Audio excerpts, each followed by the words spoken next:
ভারতীয় দর্শন পড়তে গেলে আমাদের চারটে জিনিস, যে কোনো ভারতীয় দর্শনের প্রমাণ পড়তে গেলে আমাদের কিন্তু চারটে জিনিস মাথায় রাখতে হবে। সেই চারটে জিনিস কি? প্রমা, প্রমাণ, প্রমাতা এবং প্রমেয়। আশা করছি এই নিয়ে সমস্যা নেই। এরপর আরেকটা বিষয় আমাদের খেয়াল রাখতে হবে, যে আগের দিন এটাও বলেছিলাম যে আমাদের ন্যায় দর্শনে প্রমা এবং প্রমাণ, চার প্রকার প্রমাণ স্বীকার করা হয়ে থাকে: প্রত্যক্ষ, অনুমান, উপমান, শব্দ। আমি লিখেও ছিলাম আগের দিন যে প্রত্যক্ষ, অনুমান, উপমান শব্দের ঠিক উপরে লিখো একই প্রত্যক্ষ, অনুমিতি, উপমিতি শব্দ। ঠিক এইটা যেমন প্রমাণ, উপরেরগুলো হচ্ছে প্রমা, তাই তো? আমরা বলেছি যথার্থ জ্ঞান লাভের উপায়কে বলা হয় প্রমা। তাহলে প্রত্যক্ষ, অনুমান, উপমান, শব্দ এগুলো কিন্তু এক একটা প্রমাণ। এক একটা প্রমাণ মানে কি? এক একটা প্রমা বা যথার্থ জ্ঞানকে, জ্ঞানের উৎপত্তি করবে, এক একটা যথার্থ জ্ঞান বা প্রমার কারণ হবে, তাই তো? তাহলে প্রত্যক্ষ প্রমাণ, প্রত্যক্ষ প্রমাণের দ্বারা কোন প্রমা বা যথার্থ জ্ঞান লাভ করা যাবে না? প্রত্যক্ষ প্রমা।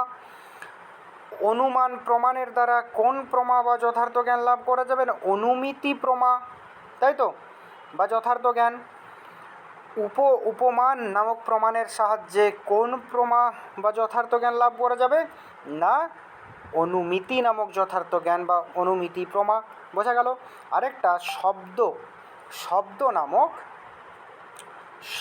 নামক প্রমার সাহায্যে, শব্দ নামক প্রমা বা যথার্থ জ্ঞানের সাহায্যে, শব্দ নামক প্রমাণের সাহায্যে কোন প্রমা বা যথার্থ জ্ঞান লাভ করা যাবে না? শব্দ জ্ঞান বা শব্দ প্রমা বা শব্দ নামক যথার্থ জ্ঞান লাভ করা যাবে কি? শব্দ প্রমাণের সাহায্যে। এইটা নিশ্চয়ই মনে থাকবে। আজকে কিন্তু অনেক ফাংশনাল ব্যাপার আসবে, করণ আসবে, তাই তো? যাই হোক, আমরা দেখো এখানে একটা জিনিস দিয়েই শুরু করি, যে এখানে প্রত্যক্ষ প্রত্যক্ষ প্রমাণ বিষয়ে দেখো, প্রত্যক্ষই প্রমা, প্রত্যক্ষই প্রমাণ, কিন্তু অনুমিতি উপমিতি শব্দর ক্ষেত্রে দেখো অনুমান উপমান শব্দ হয়ে যাচ্ছে, তাই তো? অনুমান প্রমাণের দ্বারা অনুমিতি প্রমাজ্ঞান লাভ করা যায়, উপমান প্রমাণের দ্বারা উপমিতি প্রমাজ্ঞান লাভ করা যায়, শব্দ প্রমাণের দ্বারা শব্দ প্রমাজ্ঞান লাভ করা যায়। কিন্তু প্রত্যক্ষর ক্ষেত্রে দেখো কোনো আলাদা কোনো শব্দ হয়নি, সেক্ষেত্রে কি একই শব্দ ইউজ করা হয়েছে। কেন হয়েছে এরকম প্রশ্ন জাগছে তো, না জাগছে না মনে কিছু সব কোশ্চেন? আমার কথাটা কি বুঝতে পারলে? হ্যাঁ স্যার, বুঝতে পেরেছি একদম। হ্যাঁ স্যার। অন্যরা? হ্যাঁ স্যার, বোঝা গেছে। এরপর দেখো, প্রত্যক্ষের ওখানে কিন্তু কোনো প্রত্যক্ষ প্রমা এবং প্রমাণের শব্দের ভেতরে কোনো ভেদ নেই, দুটোই প্রত্যক্ষ, কিন্তু অনুমিতি উপমিতি শব্দ এই প্রমাজ্ঞান লাভ করে যাচ্ছে কোন প্রমাণের থেকে না? অনুমান উপমান শব্দের থেকে। তাহলে এই দুটো জায়গায় দেখো ভেদ থাকছে, কিন্তু প্রত্যক্ষে কোনো ভেদ নেই। বোঝা গেল? এখানে ভেদটা কী জন্য এখানে নেই প্রত্যক্ষের ক্ষেত্রে না? তার আমরা ফাংশনাল ভেতরে ঢুকলে আমরা বুঝতে পারবো যে প্রত্যক্ষের ক্ষেত্রে এটা ভেতরে গিয়ে বুঝতে হবে, তাই তো? এটা আমরা যে করণ সম্পর্কে একটা আলোচনা আছে সুন্দর, সেই করণের আলোচনায় গিয়ে আমরা বুঝতে পারবো, এবং প্রত্যক্ষের ফাংশনাল এরিয়াতে গিয়ে আমরা বুঝতে পারবো যে কেন প্রত্যক্ষের জন্য আলাদা কোনো বলা হয়নি। কেননা এখানে ভেতরের যে করণ সম্পর্কে যে মতবাদ এবং প্রত্যক্ষের মানে ভেতরের যে ফাংশন, সেই ফাংশনে গিয়ে আমরা এটা ক্লারিফাই করতে পারবো। যাই হোক, আমরা আলোচনা শুরু করি যে প্রত্যক্ষ ন্যায় দর্শন সম্প্রদায় চারটে প্রমাণ স্বীকার করে: প্রত্যক্ষ, অনুমান, উপমান, শব্দ। প্রথম যে প্রমাণ সেটা হলো প্রত্যক্ষ, তাই তো? প্রত্যক্ষের অনেক সংজ্ঞা আছে, পরপর আগের দিনের মতো আমি যেমন বলছি সেরকম লিখবে, এগুলো খুব কাজে দেবে। প্রত্যক্ষের ন্যায় সূত্রকার, আমরা জানি, অধিকাংশই জানি কি ন্যায় সূত্রতে প্রত্যক্ষের লক্ষণ কি? বলো দেখি কেউ।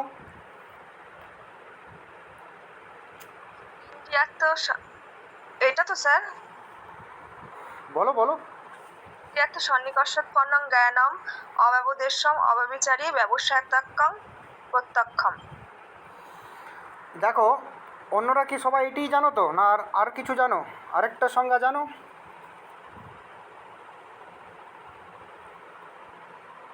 স্যার করণ দিয়ে একটা প্রত্যক্ষের লক্ষণ হয় তো স্যার? কি দিয়ে? করণ দিয়ে। করণ সেটা অন্য জায়গায় আমি যাচ্ছি। তো ন্যায় সূত্র আমরা যারা আমাদের বেশিরভাগ মাস্টার্স যারা পড়েছো, এটা পড়া উচিত ছিল, নিশ্চয়ই পড়েওছো, হয়তো ভুলে গেছো যে ন্যায় সূত্রতে প্রথমে যে প্রত্যক্ষের লক্ষণ সেটা কিন্তু ইন্দ্রিয়ার্থ সন্নিকর্ষৎপন্নম কিন্তু নেই। সেখানে প্রত্যক্ষের লক্ষণ জ্ঞান দিয়ে আছে আছে স্যার, কি? জ্ঞান দিয়ে কোনো অক্ষস্য আছে, জ্ঞান দিয়ে। অক্ষস্য অক্ষস্য প্রতিবিষয় অভ্যস্তম, স্যার না। অক্ষস্য অক্ষস্য প্রতিবিষয় অভ্যস্তম প্রত্যক্ষম। লিখে নাও এটা, আমি তারপর ব্যাখ্যাটা বলছি। এটা হচ্ছে ন্যায় দর্শনের প্রথম প্রত্যক্ষের লক্ষণ। তারপর মহর্ষি গৌতম নিজেই এটা একটু বুঝতে অসুবিধা বলে সবার পক্ষে ইন্দ্রিয়ার্থ সন্নিকর্ষৎপন্নম দিয়ে দিলেন। হ্যাঁ, একবার বলুন অক্ষস্য লক্ষণটা। অক্ষস্য, অক্ষ মানে চোখ সাধারণ অর্থে, অক্ষর অন্য অর্থ আছে। অক্ষস্য অক্ষস্য প্রতিবিষয় অভ্যস্তম প্রত্যক্ষম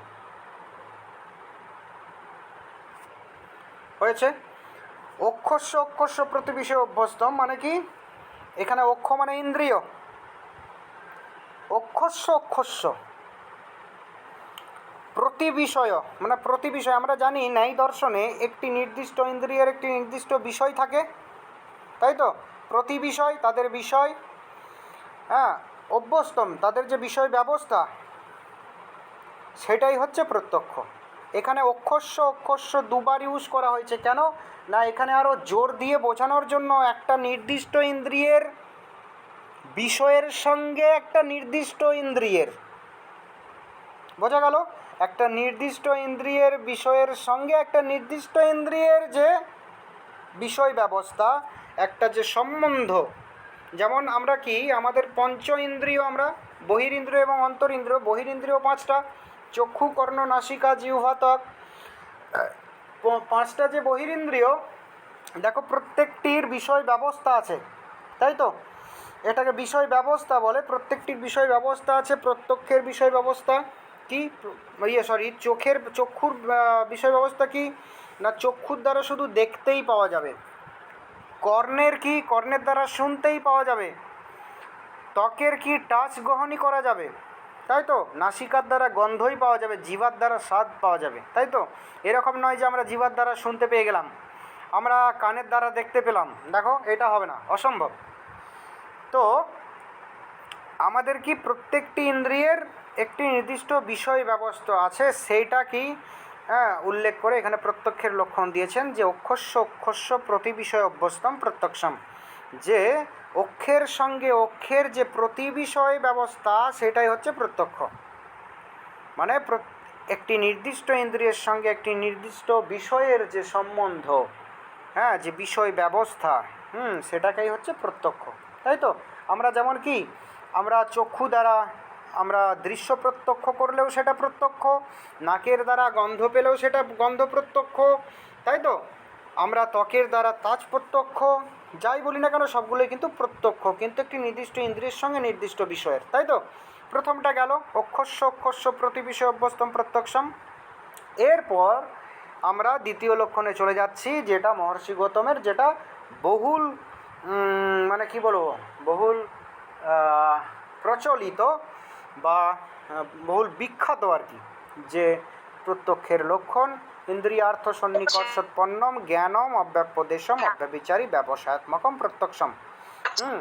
এখান থেকে প্রত্যক্ষের আমরা কিন্তু অনেক ফাংশনাল ব্যাপার আস্তে আস্তে আস্তে আস্তে আমরা ফাংশনাল ব্যাপারে ঢুকবো। আমরা হয়তো সংজ্ঞা এবং তার বেশিক অর্থ সবাই জানি।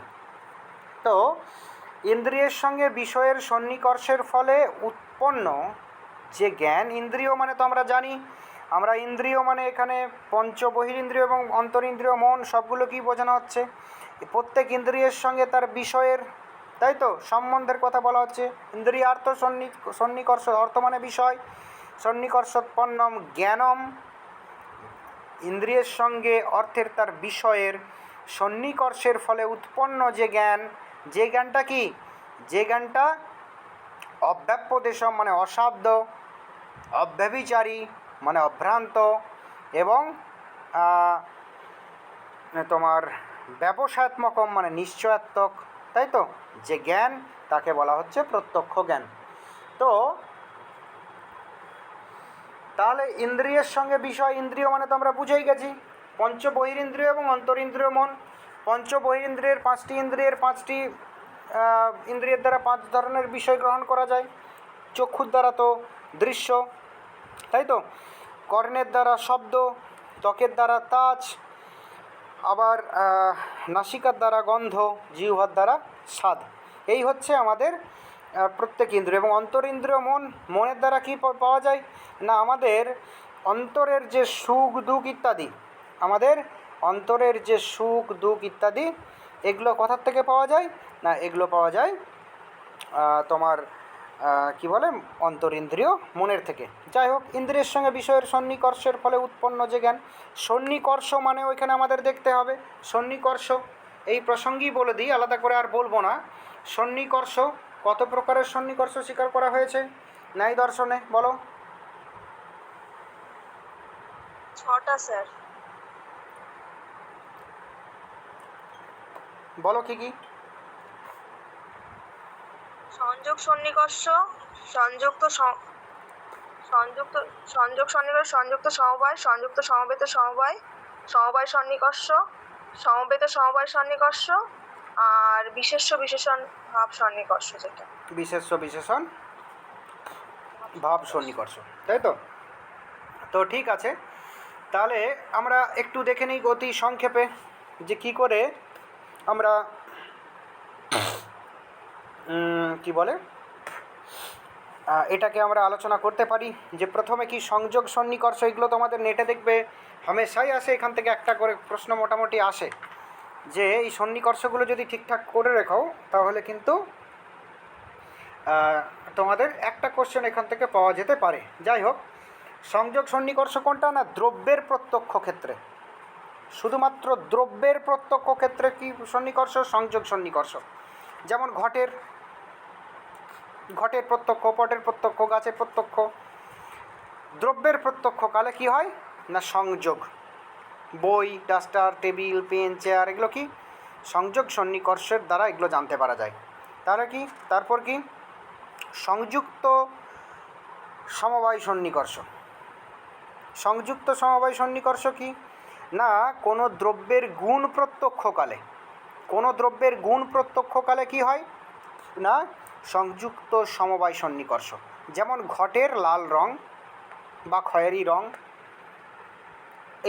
এইটা কিসের কি কোন সন্নিকর্ষের দ্বারা পাওয়া যাবে না সংযুক্ত সমবায় সন্নিকর্ষ। 3 নম্বর সংযুক্ত সমবেত সমবায়।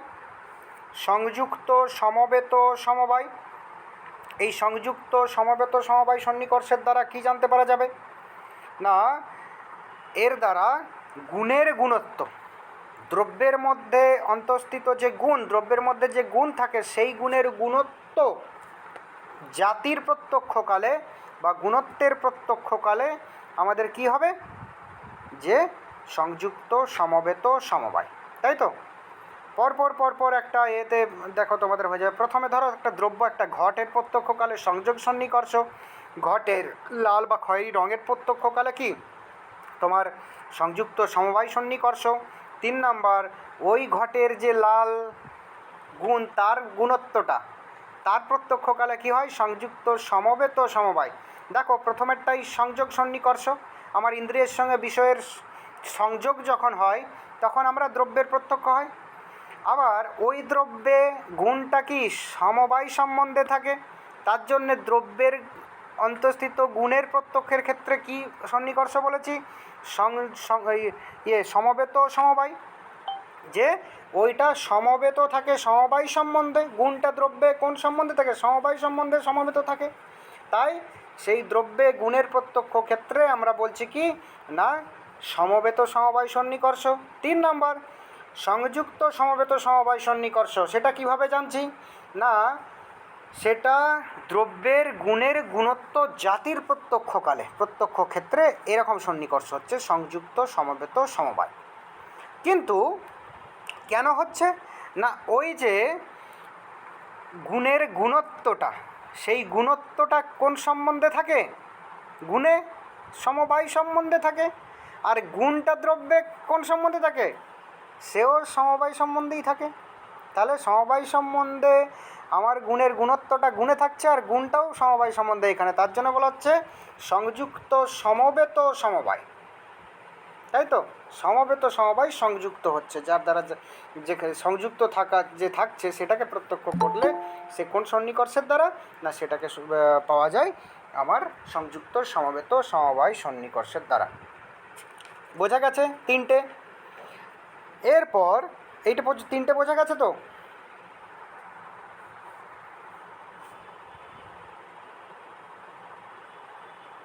হ্যাঁ স্যার। হুম, হ্যাঁ স্যার। কারোর কিছু এটাতে অসুবিধা থাকলে বলো। এরপর সমবায় সন্নিকর্ষ। সমবায় সন্নিকর্ষ কি না, আমাদের যে কর্ণবিবরবর্তী আকাশ, সেই আকাশেই থাকে তো শব্দ, আর শব্দ আকাশে কোন সম্বন্ধে থাকে? সমবায় সম্বন্ধে থাকে। তাহলে শব্দ প্রত্যক্ষ করতে গেলে কোন সম্বন্ধে? সমবায় সম্বন্ধে। তাহলে শব্দের প্রত্যক্ষ ক্ষেত্রে কোন সম্বন্ধ? সমবায় সম্বন্ধ। তাই তো, সমবেত সমবায়। সমবেত সমবায় শব্দের শব্দত্ব প্রত্যক্ষকালে। আমরা বলছি এটা ডিজে, আমরা বলছি এটা ক্লাসিক্যাল, এটা আমি বলছি যে এটা তোমার সাউথ ইন্ডিয়ান ঘরানা, আমি বলছি এটা বিষ্ণুপুর ঘরানা। এই যে প্রত্যেকটা শব্দের ক্লাসিফিকেশন করছি কিসের দ্বারা? শব্দত্ব নামক জাতির দ্বারা। তাহলে এই শব্দের শব্দত্ব প্রত্যক্ষ কিসের দ্বারা করা যাবে? সমবেত সমবায়। এখন সমবায় ওখানে কি সেই শব্দে শব্দত্বটা কোন সম্বন্ধে? সেটাও সমবায় সম্বন্ধে। আর শব্দ আকাশে কোন সম্বন্ধে? সমবায় সম্বন্ধে। সমবেত সমবায়। এরকম সমবেত সমবায় আমরা আরেকটাতে পেয়েছিলাম যে সংযুক্ত সমবেত সমবায়। তাই তো, আমার গুণের গুণত্ব প্রত্যক্ষকালে। তো এখানেও সেরকম, ওটা আমার দ্রব্যের ক্ষেত্রে হয়েছিল, এখানে শব্দের ক্ষেত্রে হচ্ছে, এটাই পার্থক্য। আরেকটা হচ্ছে যে অভাব, আরেকটা অভাবের প্রত্যক্ষ। বিশেষ্য বিশেষণ ভাব ও সন্নিকর্ষের দ্বারা আমরা কিন্তু অভাবের প্রত্যক্ষ আমাদের হয়ে থাকে। তাই তো, এই অভাবের প্রত্যক্ষ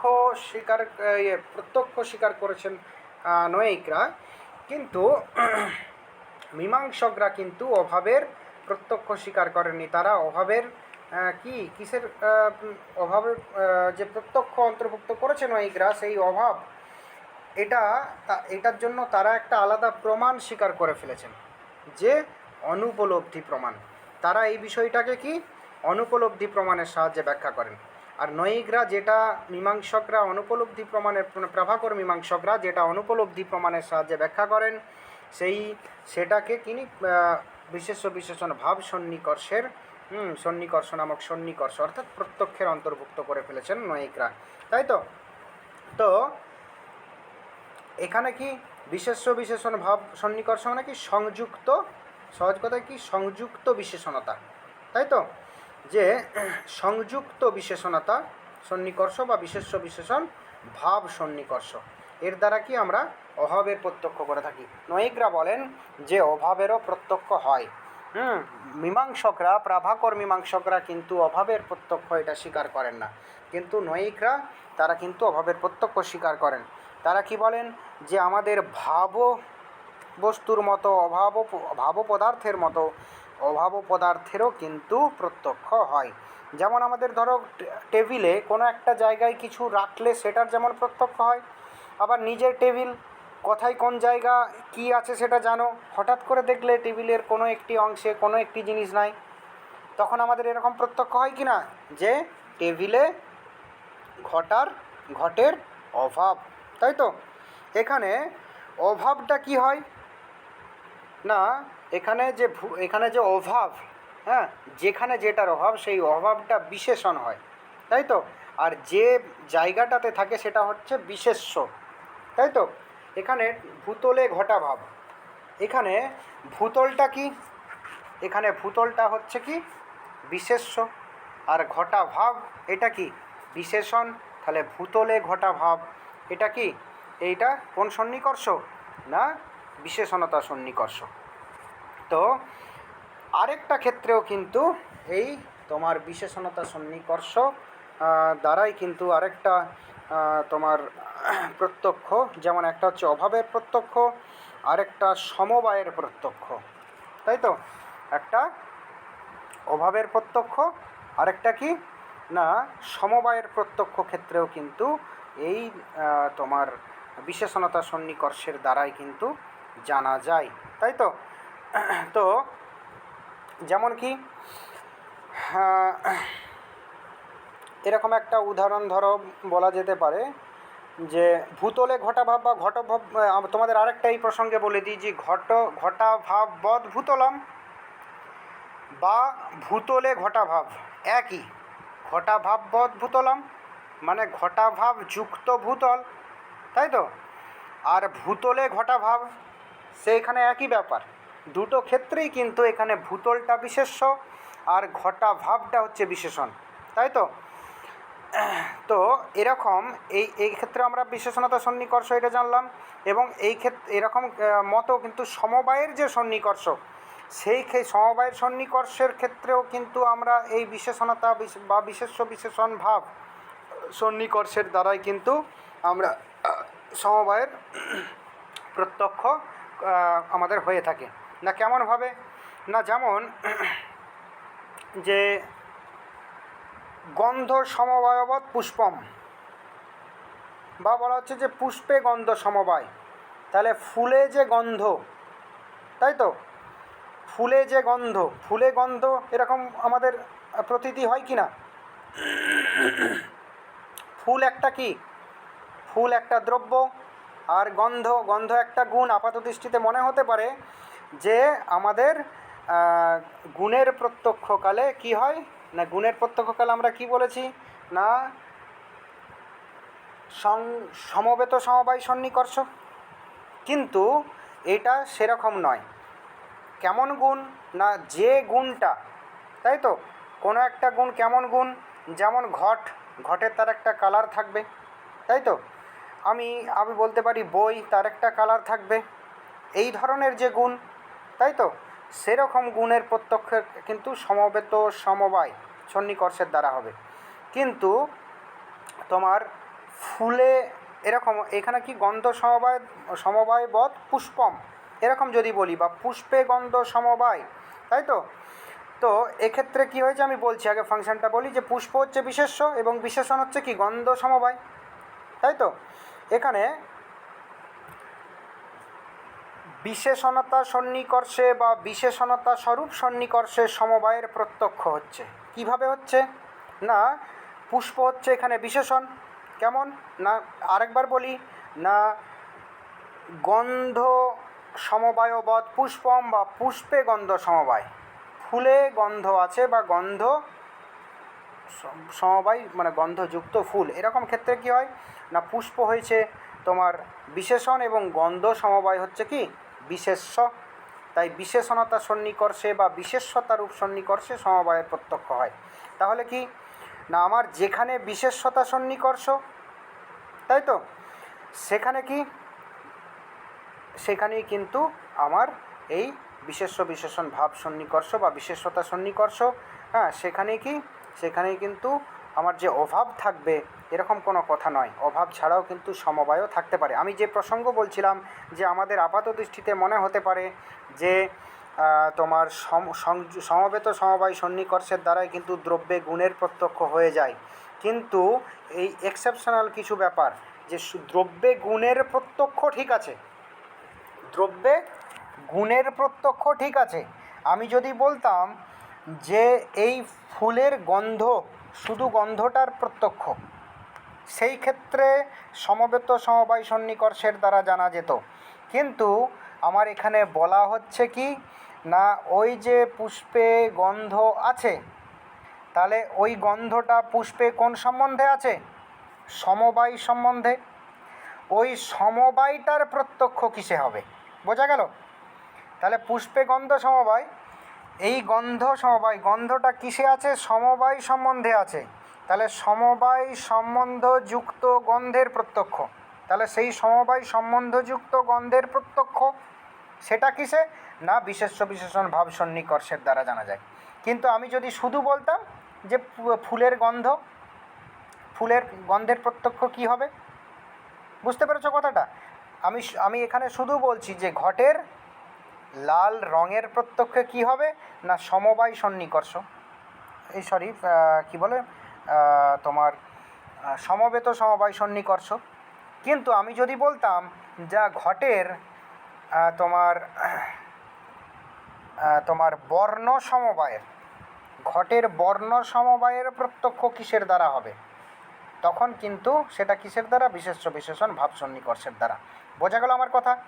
যখন বর্ণ সমবায় গন্ধ সমবায় মানে গুণ ও সমবায়ের প্রত্যক্ষের কথা বলা হবে, মানে সমবায়ের প্রত্যক্ষ কথা বলা হবে, তখন কি বিশেষ্য বিশেষণ ভাব সন্নিকর্ষ। আর যখন শুধু বলা হবে দ্রব্যের এই গুণটার প্রত্যক্ষ, ওই গুণটার প্রত্যক্ষ, এই কালার, এই বর্ণ, এই শুধু বর্ণ, শুধু কালার, শুধু তোমার গন্ধ, শুধু স্পর্শ, এরকম কথা বলা হবে, তখন কিন্তু সেটা কি? সেটা সমবেত সমবায় সন্নিকর্ষের দ্বারা। কিন্তু যদি বলা হয় বর্ণ সমবায়, গন্ধ সমবায়, সংযুক্ত সমবায় সন্নিকর্ষ, কোনটা? মানে দ্রব্যের শুধুমাত্র গুণের প্রত্যক্ষ, গুণ বা কর্ম এসবের প্রত্যেকের ক্ষেত্রে সংযুক্ত সমবায় সন্নিকর্ষ। ওই তো সংযুক্ত সমবায়ই তো বলছি।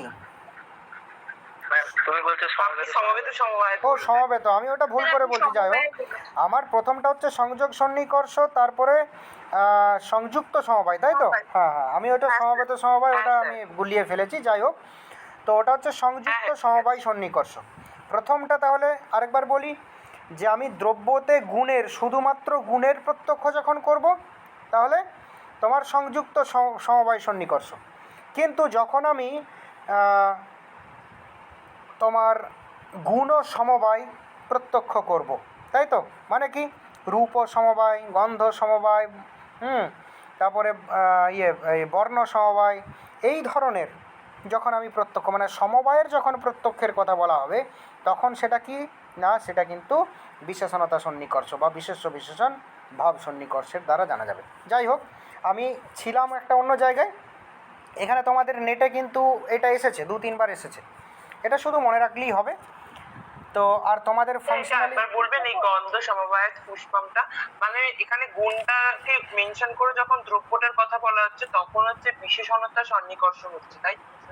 যখন অভাব, দুটো ক্ষেত্রে, একটা হচ্ছে অভাবের প্রত্যক্ষ ক্ষেত্রে, আমরা তো সবাই জানি, আমরা যখন ভূতলে ঘটাভাব ঘটাভাববৎ ভূতলম, এই ক্ষেত্রে প্রত্যক্ষটা বিশেষণতা সন্নিকর্ষ বা সংযুক্ত সমবেত সমবায়। তো এই সরি বিশেষ্য বিশেষণ ভাব সন্নিকর্ষ। এরপর দ্বিতীয় ক্ষেত্রে একটা আমার সমবায়ের প্রত্যক্ষ, সমবায় সন্নিকর্ষ নয়, সমবায়ের প্রত্যক্ষর ক্ষেত্রেও কিন্তু আমার কিসের দ্বারা জানা যায়?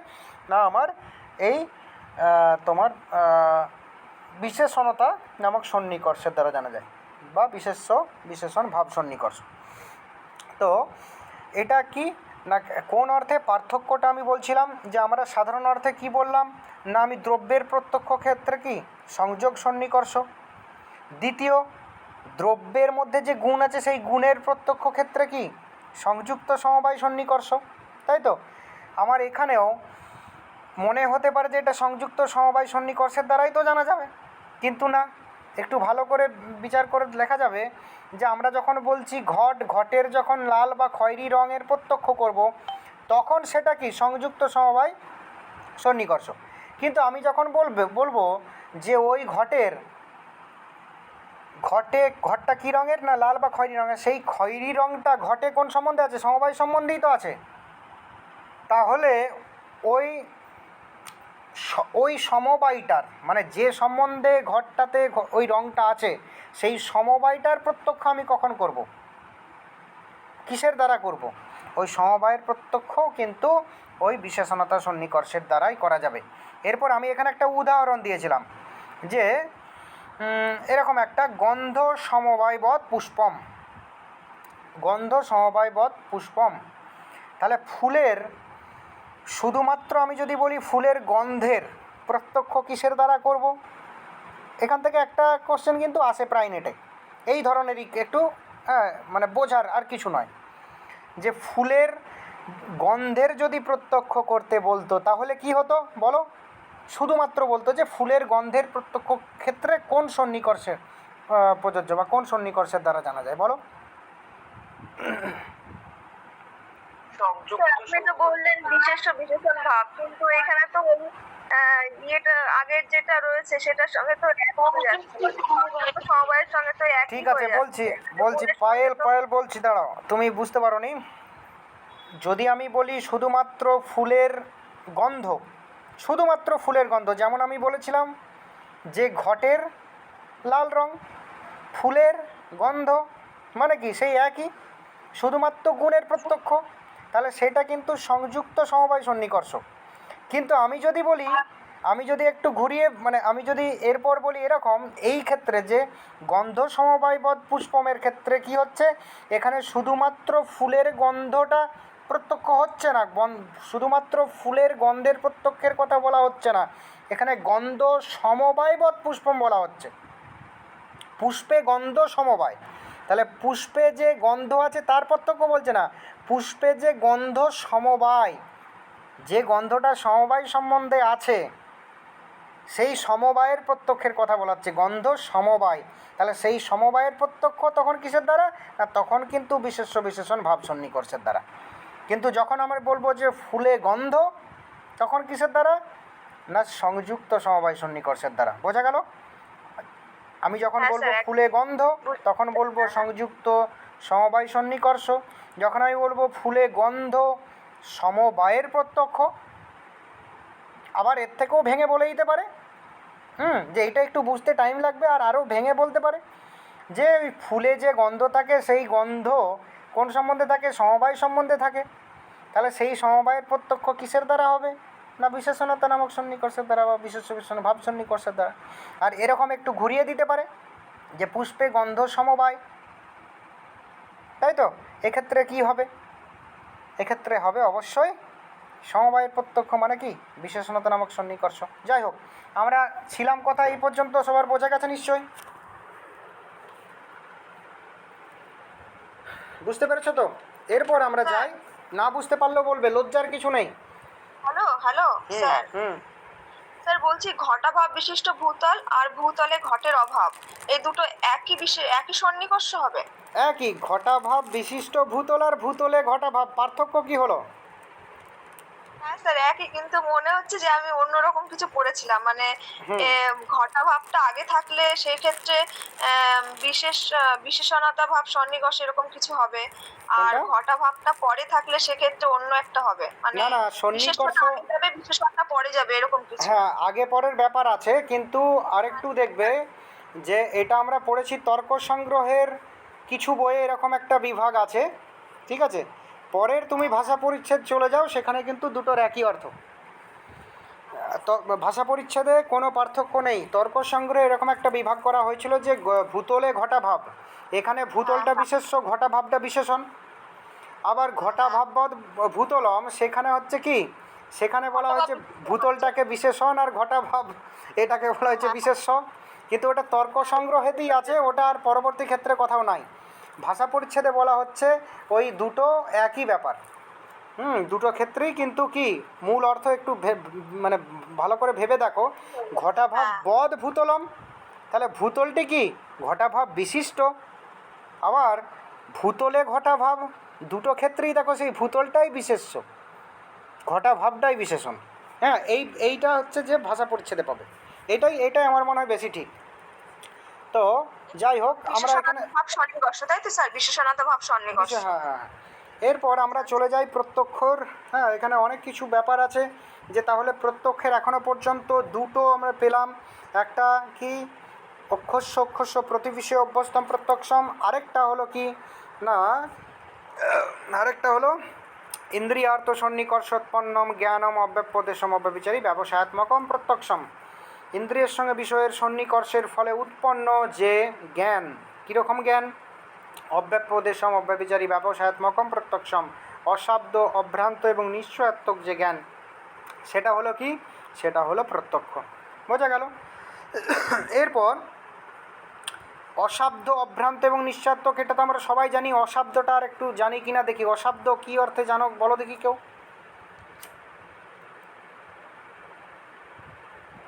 অশব্দটা কি স্যার? প্রত্যক্ষের লক্ষণে যে প্রথম আমি বৈশিষ্ট্য পাচ্ছি কি না, মানে অব্যাপ্যদেশম। ছাড়া স্যার তারা জানা যাবে না। শব্দ প্রমাণ মানে শব্দ থেকে ভিন্ন, যা শব্দ নয়। হ্যাঁ, কিছুটা হয়েছে, বলছি, আমি বলে দিচ্ছি যে অশাব্দ কথাটা দেখবে দেওয়া হয়েছে, অনেকেই কিন্তু আমরা জানি না যে অশাব্দ কেন। না, অশাব্দ মানে কি, যা শব্দ দ্বারা প্রকাশযোগ্য হবেই এমন কোনো ব্যাপার নয়। শব্দ দ্বারা প্রকাশযোগ্য নয় এরকমও নয়। অশাব্দ মানে কি, শব্দ দ্বারা যে প্রকাশযোগ্য হবেই এরকম নেই, অর্থটা হচ্ছে এরকম। দেখবে আমাদের প্রত্যক্ষ কি নির্বিকল্পক হয়, সবিকল্পক হয়। সবিকল্পক প্রত্যক্ষটা কি আমাদের শব্দ দ্বারা প্রকাশযোগ্য। আমি বলতে পারি আমার পাশ দিকে কেউ পেরিয়ে গেল, এই আমার কাকা, এই আমার জ্যাঠাই, আমার ভাই, আমার বোন, আমার আমার যাই হোক XYZ।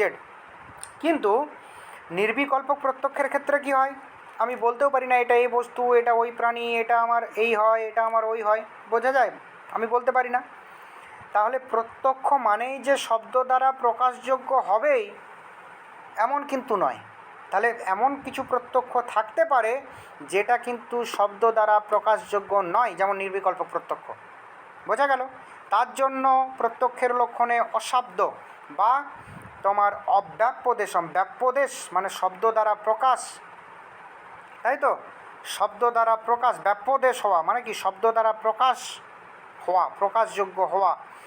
অব্যাপ্যদেশ মানে কি না, শব্দ দ্বারা প্রকাশযোগ্য নয়। এখানে কোন অর্থে নয়, যে শব্দ দ্বারা যে প্রকাশযোগ্য হবেই এরকম নয়। বোঝা গেল?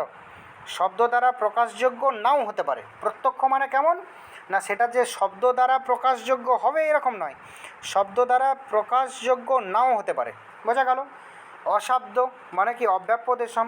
অব্যভিচারী, ব্যভিচার জ্ঞান মানে কি, ব্যভিচার জ্ঞান মানে ভ্রান্ত জ্ঞান, তাই তো? যেটা তোমার অযথার্থ জ্ঞান, ব্যভিচারী জ্ঞান। যেমন কি রজ্জুতে সর্পভ্রম, শুক্তিতে রজতভ্রম, এগুলো সবই ব্যভিচারী জ্ঞান, তাই তো? ভ্রান্ত জ্ঞান। কিন্তু প্রত্যক্ষ আমাদের এরকম ভ্রান্ত জ্ঞান নয়। প্রত্যক্ষ কেমন, অভ্রান্ত, তাই তো? আমার একটি বস্তুকে অন্য বস্তু রূপে যখন আমাদের জ্ঞান হয় তখন সেটাকে বলা হয় ভ্রান্ত জ্ঞান। কিন্তু প্রত্যক্ষ কি, প্রত্যক্ষ ভ্রান্ত নয়, প্রত্যক্ষ অভ্রান্ত হবে। যেটা যেই বস্তু সেটা সেই বস্তুরূপেই জ্ঞান হবে, তবে সেটা প্রত্যক্ষ হবে। আরেকটা কি নিশ্চয়াত্মক, ব্যবসায়াত্মকম। ব্যবসায়াত্মক মানে কি নিশ্চয়াত্মক। নিশ্চয়াত্মক মানে কি, যে আমার যখন ধরো এরকম হয় যে অয়ং স্থানুর বা অয়ং পুরুষর বা, তাই তো?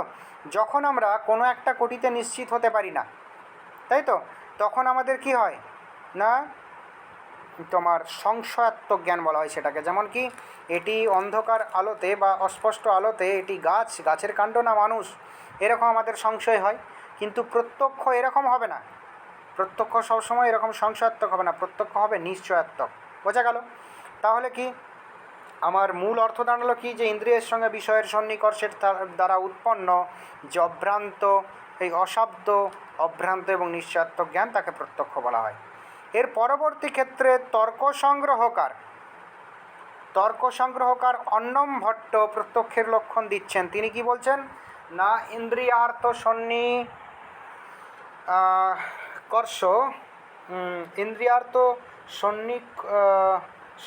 ইন্দ্রিয়ার্থ সন্নিকর্ষোৎপন্নম জ্ঞানম প্রত্যক্ষম। তিনি এই তিনটে যে বৈশিষ্ট্য দিয়েছেন তোমার মহর্ষি গৌতম, সেটাকে বাদ দিয়ে দিচ্ছেন, যে এইগুলো দরকার নেই।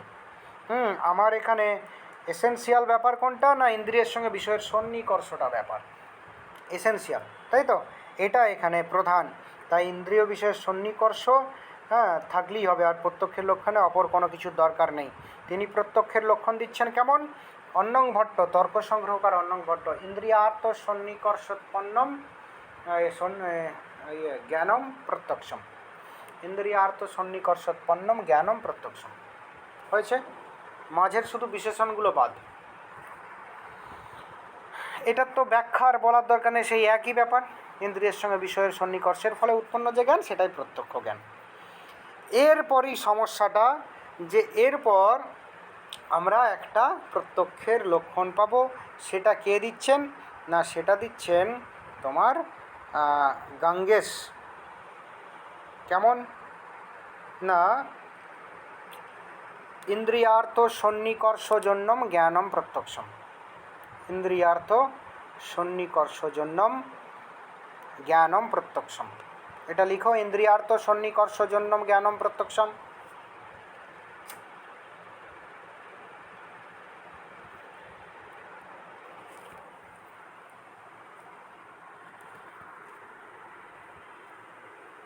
হয়েছে?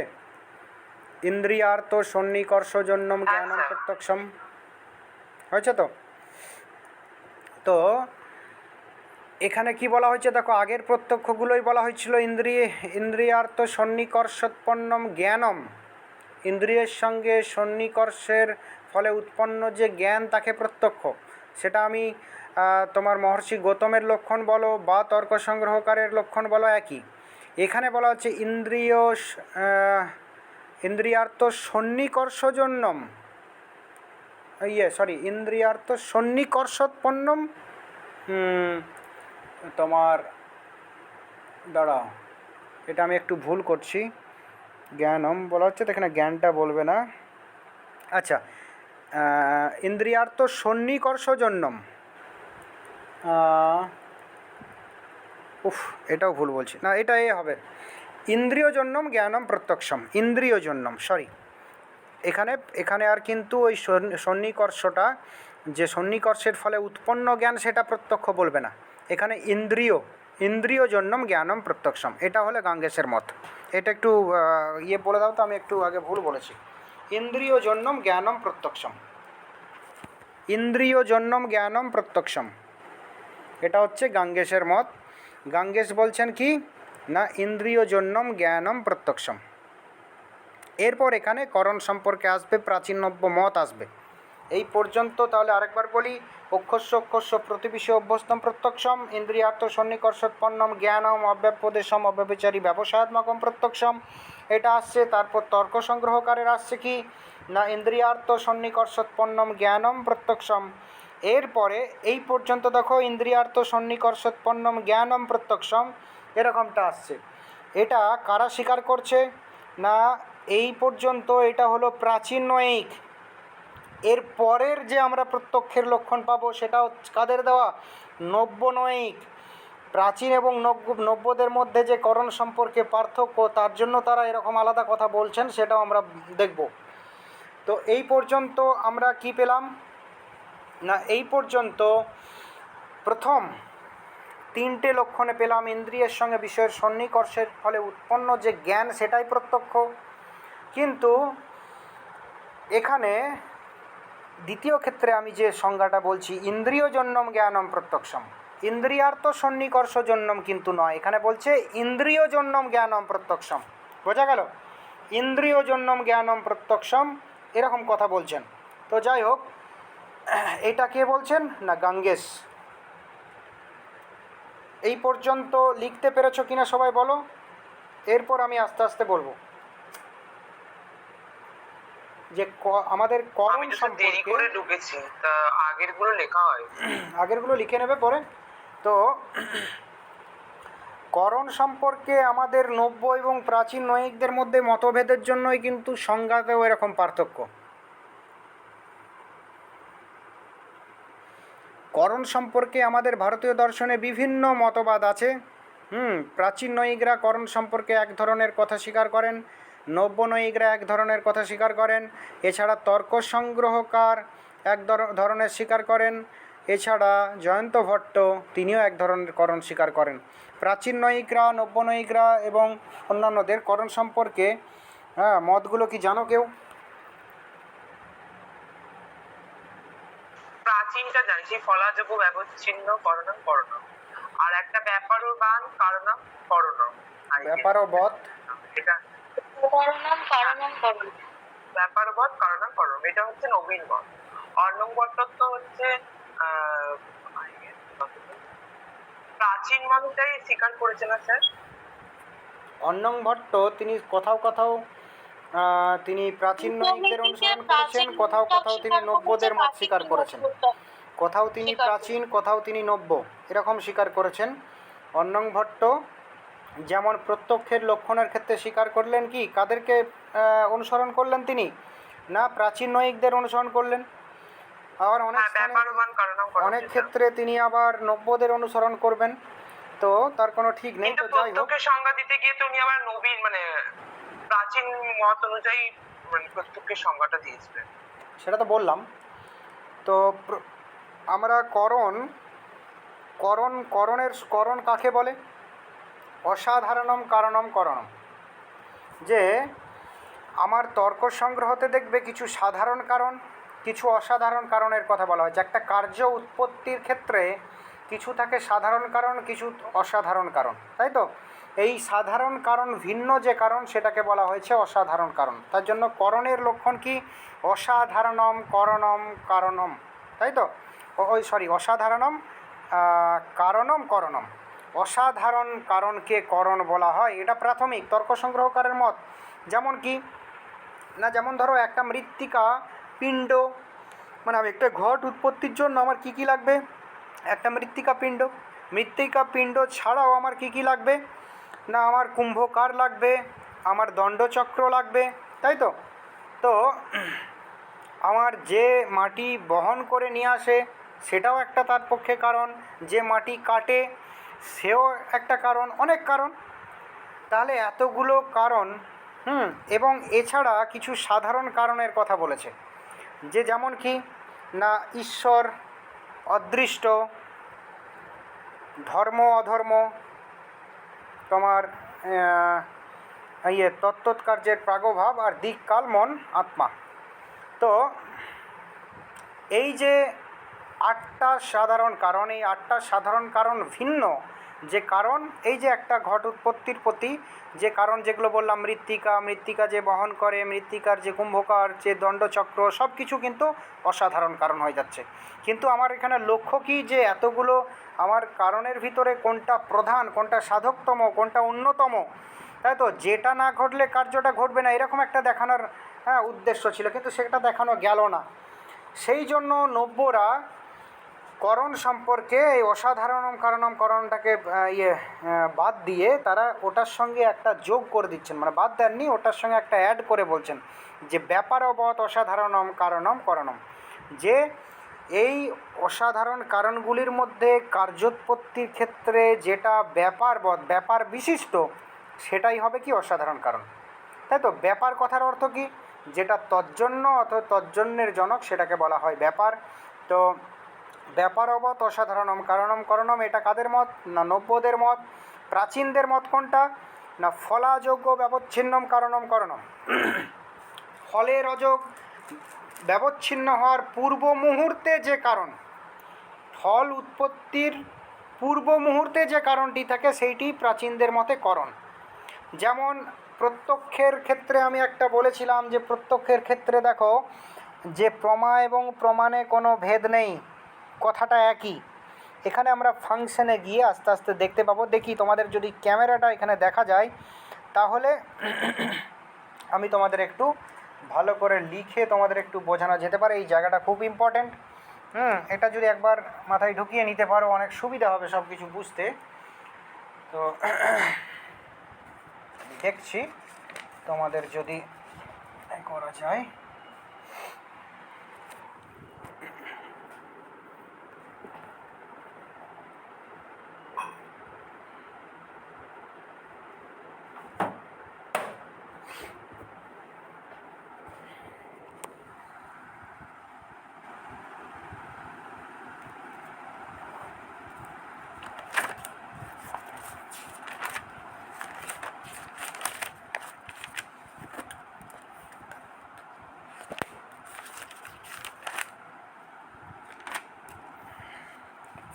পরিষ্কার দেখতে পাচ্ছ কিনা দেখো তো?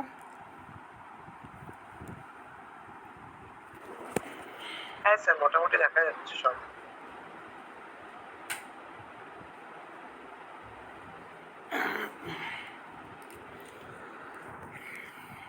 এরপর আর একটু পরিষ্কার হবে আশা করছি, দেখা যাক লেখাটা দেখতে পাও কি না।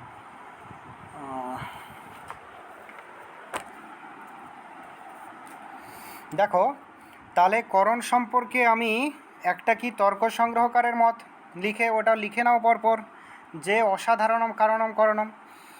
আরেকটা হচ্ছে নব্যনয়িক, নব্যদের মতটা কেমন দেখা যাচ্ছে কি আদৌ ভালো মতো? নব্যদের মতটা হলো কি না, ব্যাপারবৎ অসাধারণম কারণম করণম, তাই তো?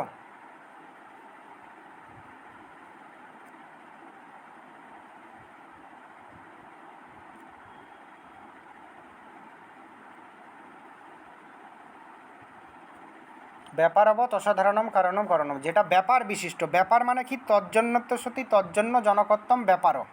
তাহলে ব্যাপার কথাটার অর্থ আগে দেখে নিই। যেটা তজ্জন্য এবং তজ্জন্যের জনক সেটাকে বলা হচ্ছে ব্যাপার। যেমন আমি এখানে এই উদাহরণটা সবাইকেই দিই, এটা বুঝতে খুব সুবিধে। যা স্যার বলবো খাতাটা একটু নিচে নামান, দেখা যাচ্ছে না। দেখা যাচ্ছে কি? না না, যাচ্ছে। আচ্ছা, ব্যাপার কি না, যেটা স্যার তজ্জন্য। এখনো দেখা যাচ্ছে না।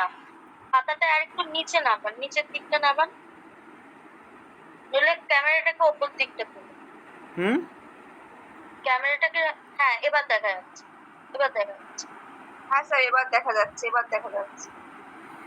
আচ্ছা, যেটা তজ্জন্য এবং তজ্জন্যের জনক সেটাকে ব্যাপার বলা হয়। যেমন আমি এখানে ধরো তিনটে বিষয় এ বি সি, এইটা একটু আমি অন্য উদাহরণ নেব কিছু, এটা মাইন্ড করার কিছু নেই সবাই, যেটা খুব সহজে বোঝা যাবে। যেমন এটা ধরে রাখো,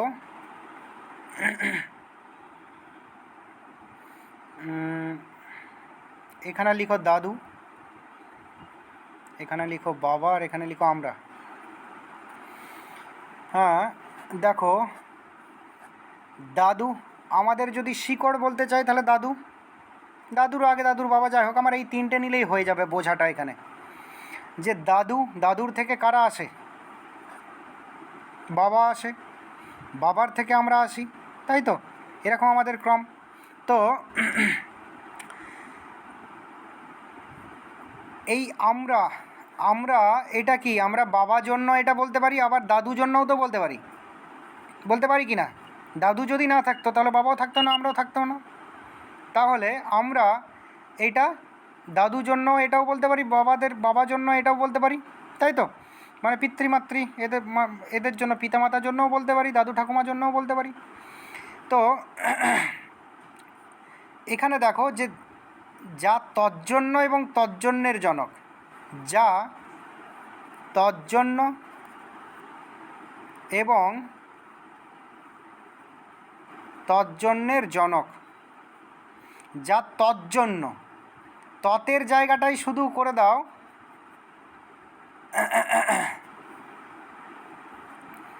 আমার কথাটা কি বুঝতে পারলে? যা তজ্জন্য এবং তজ্জন্যের জনক, ততের জায়গাটাই শুধু একটা কথা করে দাও। যেমন দেখো যে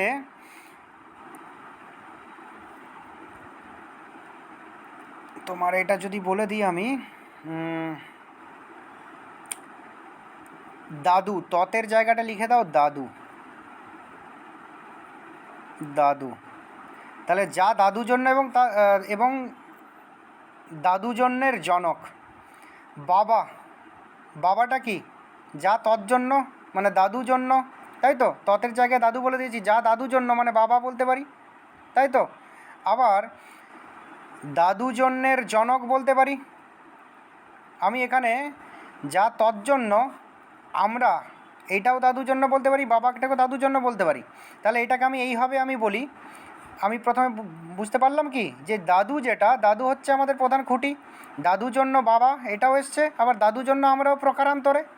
তাহলে আমরা এটাকে আমরা এরকম যদি বলি, যা তজ্জন্য মানে দাদু জন্য মানে আমরা, তা দাদু জন্যের জনক মানে বাবাটা, এই বাবাটাকে বোঝানো হচ্ছে এটা কি ব্যাপার, যা তজ্জন্য এবং তজ্জন্যের জনক।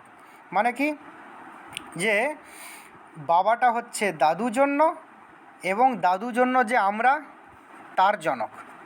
বাবাটা হচ্ছে ব্যাপারটা কি, মাঝের কোনো একটা বিষয় কোনো একটা কার্যকারণ সম্পর্কে মাঝের একটা বিষয় তাকে বোঝানোর জন্য, যে তজ্জন্যত্ব সতী তজ্জন্য জনকত্বম ব্যাপারও, তাই তো। এ বি সি ডি দিয়ে যেটা দেখাচ্ছি যে এ থেকে বি উৎপত্তি হয়, বি থেকে সি উৎপত্তি হয়, প্রকারান্তরে এ থেকে সিও তো আমি বলতে পারি, বিটা এ থেকে বি, বি থেকে সি, এইভাবে উৎপত্তি হওয়া মানে কি, আমি বি এর কারণ এ এরকম যেমন বলতে পারি, আমি এ সি এর কারণ বি যেমন বলতে পারি, আবার সি এর কারণ এও তো বলতে পারি। ঠিক একইভাবে একই উদাহরণ, যে দাদু থেকে বাবা, বাবা থেকে আমরা, তাহলে আমাদের কারণ যেমন বাবা বলতে পারি, আমাদের কারণ দাদুও বলতে পারি। সেটা কি বোঝানোর জন্য যে যা তজ্জন্য মানে কি বাবা, বাবাটা কি তজ্জন্য মানে দাদুর জন্য, দাদু থেকে উৎপত্তি হয় কি বাবার, এবং তজ্জন্যের জনক সেই দাদু জন্য উৎপত্তি আমরা, যে আমাদের জনক কে হয় বাবা, তাহলে বাবাটা থাকে কোথায়, মাঝে, তার আগে দাদু, তাই তো, তারপর বাবার পর কি আমরা। তাহলে এই যে আমরা, এই আর দাদু, মাঝখানে কে বাবা, এই বাবাটা কি, যে এটা হলো ব্যাপার। এখানে দেখো প্রত্যক্ষের ক্ষেত্রে দেখে নাও, একই ফাংশন আমি কাজে লাগাচ্ছি, ইন্দ্রিয়, ইন্দ্রিয় বিষয় সন্নিকর্ষ,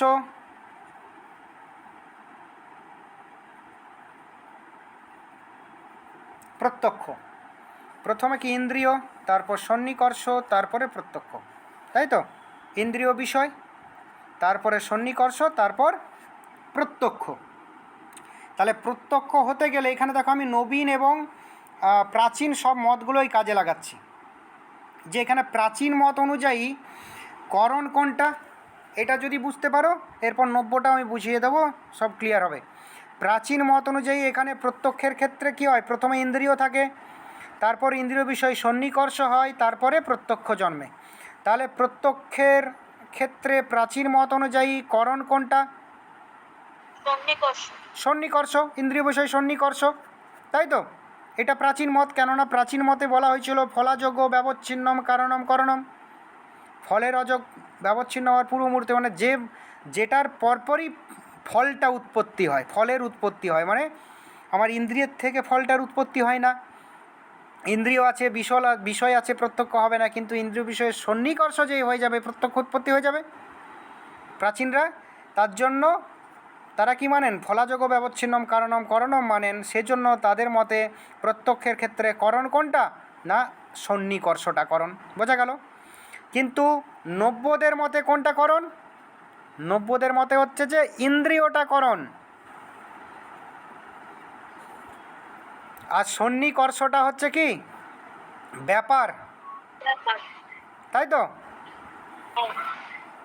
প্রত্যক্ষের ক্ষেত্রে নব্যদের মতে ইন্দ্রিয়টা করণ, আর মাঝে যেটা আছে সেই সন্নিকর্ষ সেটা হচ্ছে ব্যাপার। আমি ওখানেও বলেছিলাম, তাহলে এই তজ্জন্যত্ব সত্যি তজ্জন্য জনকত্বম ব্যাপার, ও এটা যদি আমি এখানে কাজে লাগাই কি দেখতে পাবো, তজ্জন্যত্বের সতী, তাই তো। সন্নিকর্ষ, সন্নিকর্ষটা কি ইন্দ্রিয় জন্য, তাই তো, এবং তজ্জন্য জনকত্বম, এবং ইন্দ্রিয় জন্য যে প্রত্যক্ষ হয় তার জনককে সন্নিকর্ষ, তাই তো। তাহলে প্রাচীন মতে যেটা করণ, নব্য মতে সেটা ব্যাপার, ঠিক তার আগেরটা, তার পূর্বেরটা নব্য মতে করণ, বোঝা গেল।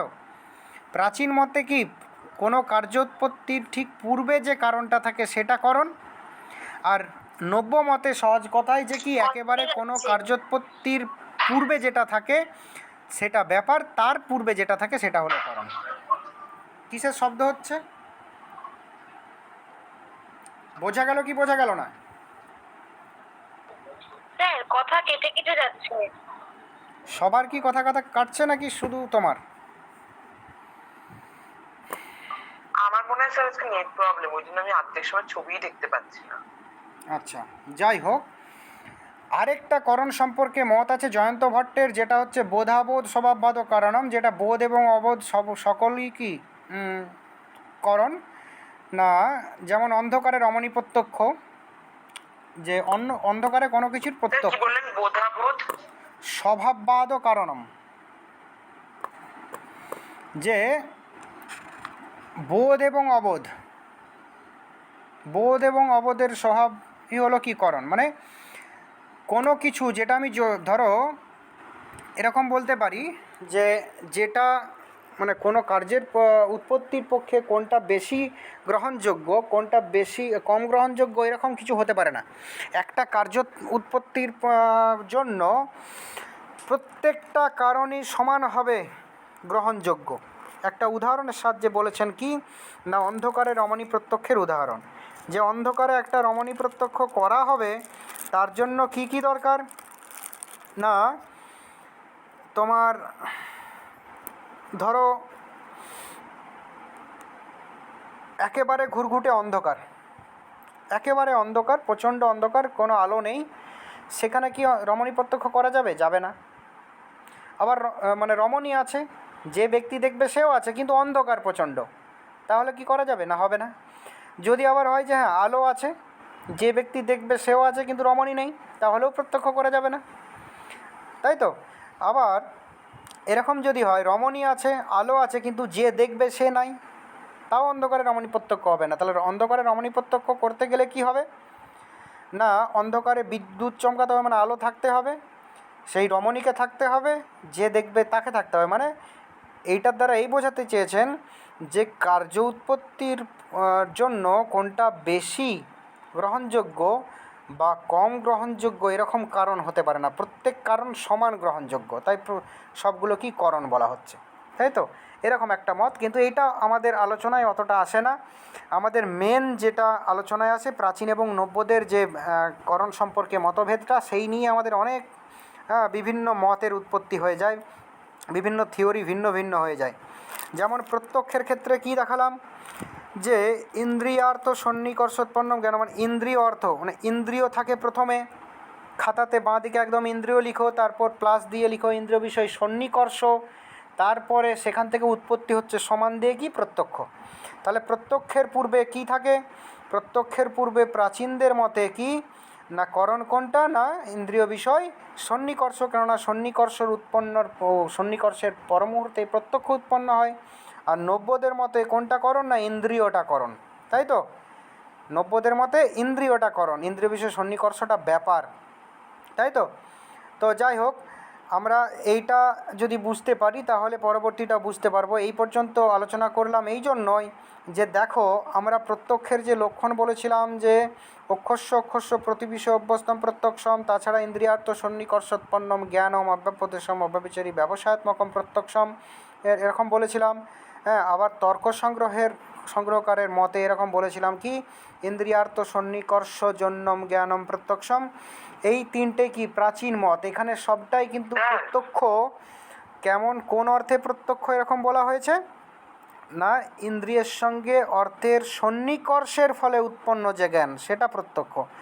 এরপরে আমরা যে লক্ষণটা পেলাম সেই লক্ষণটা কি ইন্দ্রিয় জন্য জ্ঞানম প্রত্যক্ষম। বুঝতে পেরেছ কেন আমি এই করণের কথাটা বললাম? তাহলে আগের পর্যন্ত যে প্রত্যক্ষ সেটা কি, সেটা সবিকল্পক সেটা প্রাচীন নয়িকদের দেওয়া প্রত্যক্ষের লক্ষণ। এরপর যেটা পাচ্ছি সেটা নব্য নয়িকদের, গাঙ্গেসের দেওয়া প্রত্যক্ষের লক্ষণ, ইন্দ্রিয় জন্যম জ্ঞানম প্রত্যক্ষম, তাই তো? বোঝা গেল কি না? ইন্দ্রিয় জন্যম জ্ঞানম প্রত্যক্ষম। তখন তাদের মতে প্রত্যক্ষটা কি, তাদের কোনটার বেশি প্রাধান্য? ইন্দ্রিয়ের বেশি প্রাধান্য, ইন্দ্রিয় বিষয় সন্নিকর্ষের বেশি প্রাধান্য। মানে ছকটা কি বলেছিলেন, ইন্দ্রিয় বিষয় ছকটা প্রত্যেক ক্ষেত্রেই একই। প্রত্যক্ষ হতে গেলে কি থাকে, প্রথমে ইন্দ্রিয় থাকে, তারপর বিষয় থাকে, তাই তো? এবং তারপরে থাকে প্রত্যক্ষ। ইন্দ্রিয় বিষয় সন্নিকর্ষ থাকে এবং তারপর কি প্রত্যক্ষ উৎপন্ন হয়ে যায়। তাহলে প্রাচীন মতে ইন্দ্রিয় বিষয়ের সন্নিকর্ষ উৎপন্ন হওয়ার পর মুহূর্তেই কী হয়, প্রত্যক্ষ হয়। তার জন্য ইন্দ্রিয় বিষয় সন্নিকর্ষটাই হলো করণ। আর নব্যমতেও একই, ইন্দ্রিয় বিষয় সন্নিকর্ষ হলে পরই প্রত্যক্ষ, কিন্তু নব্যরা ইন্দ্রিয় বিষয় সন্নিকর্ষটাকে করণ হিসাবে স্বীকার করে না। ইন্দ্রিয় বিষয়ের সন্নিকর্ষের ঠিক পূর্বে যেটা থাকে সেটা কি, ইন্দ্রিয়টা থাকে, ইন্দ্রিয়টা হলো করণ।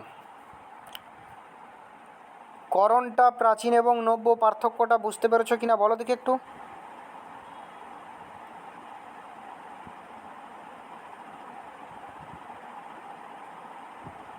হ্যাঁ অন্যরা সবাই বুঝতে পেরেছো? হ্যাঁ স্যার, বুঝতে পেরেছি। হ্যাঁ তাহলে যেটা বলছিলাম যে প্রত্যক্ষের ক্ষেত্রে আমরা তখন তিনটে যে প্রত্যক্ষের লক্ষণ পেয়েছি, সেখানে দেখো ইন্দ্রিয়ার্থ সন্নিকর্ষজন্যম জ্ঞানম প্রত্যক্ষম এরকম কথা বলা হয়েছে। আবার এই যে লাস্ট প্রত্যক্ষটা শুরু করলাম, একটু রেসপন্স করবে, চুপচাপ বসে থাকলে হবে না, তাহলে তো বোঝা যাচ্ছে না তোমরা বুঝতে পেরেছো কিনা। যে লাস্টে আমরা প্রত্যক্ষের লক্ষণে কি পাচ্ছি, ইন্দ্রিয়জন্যম জ্ঞানম প্রত্যক্ষম।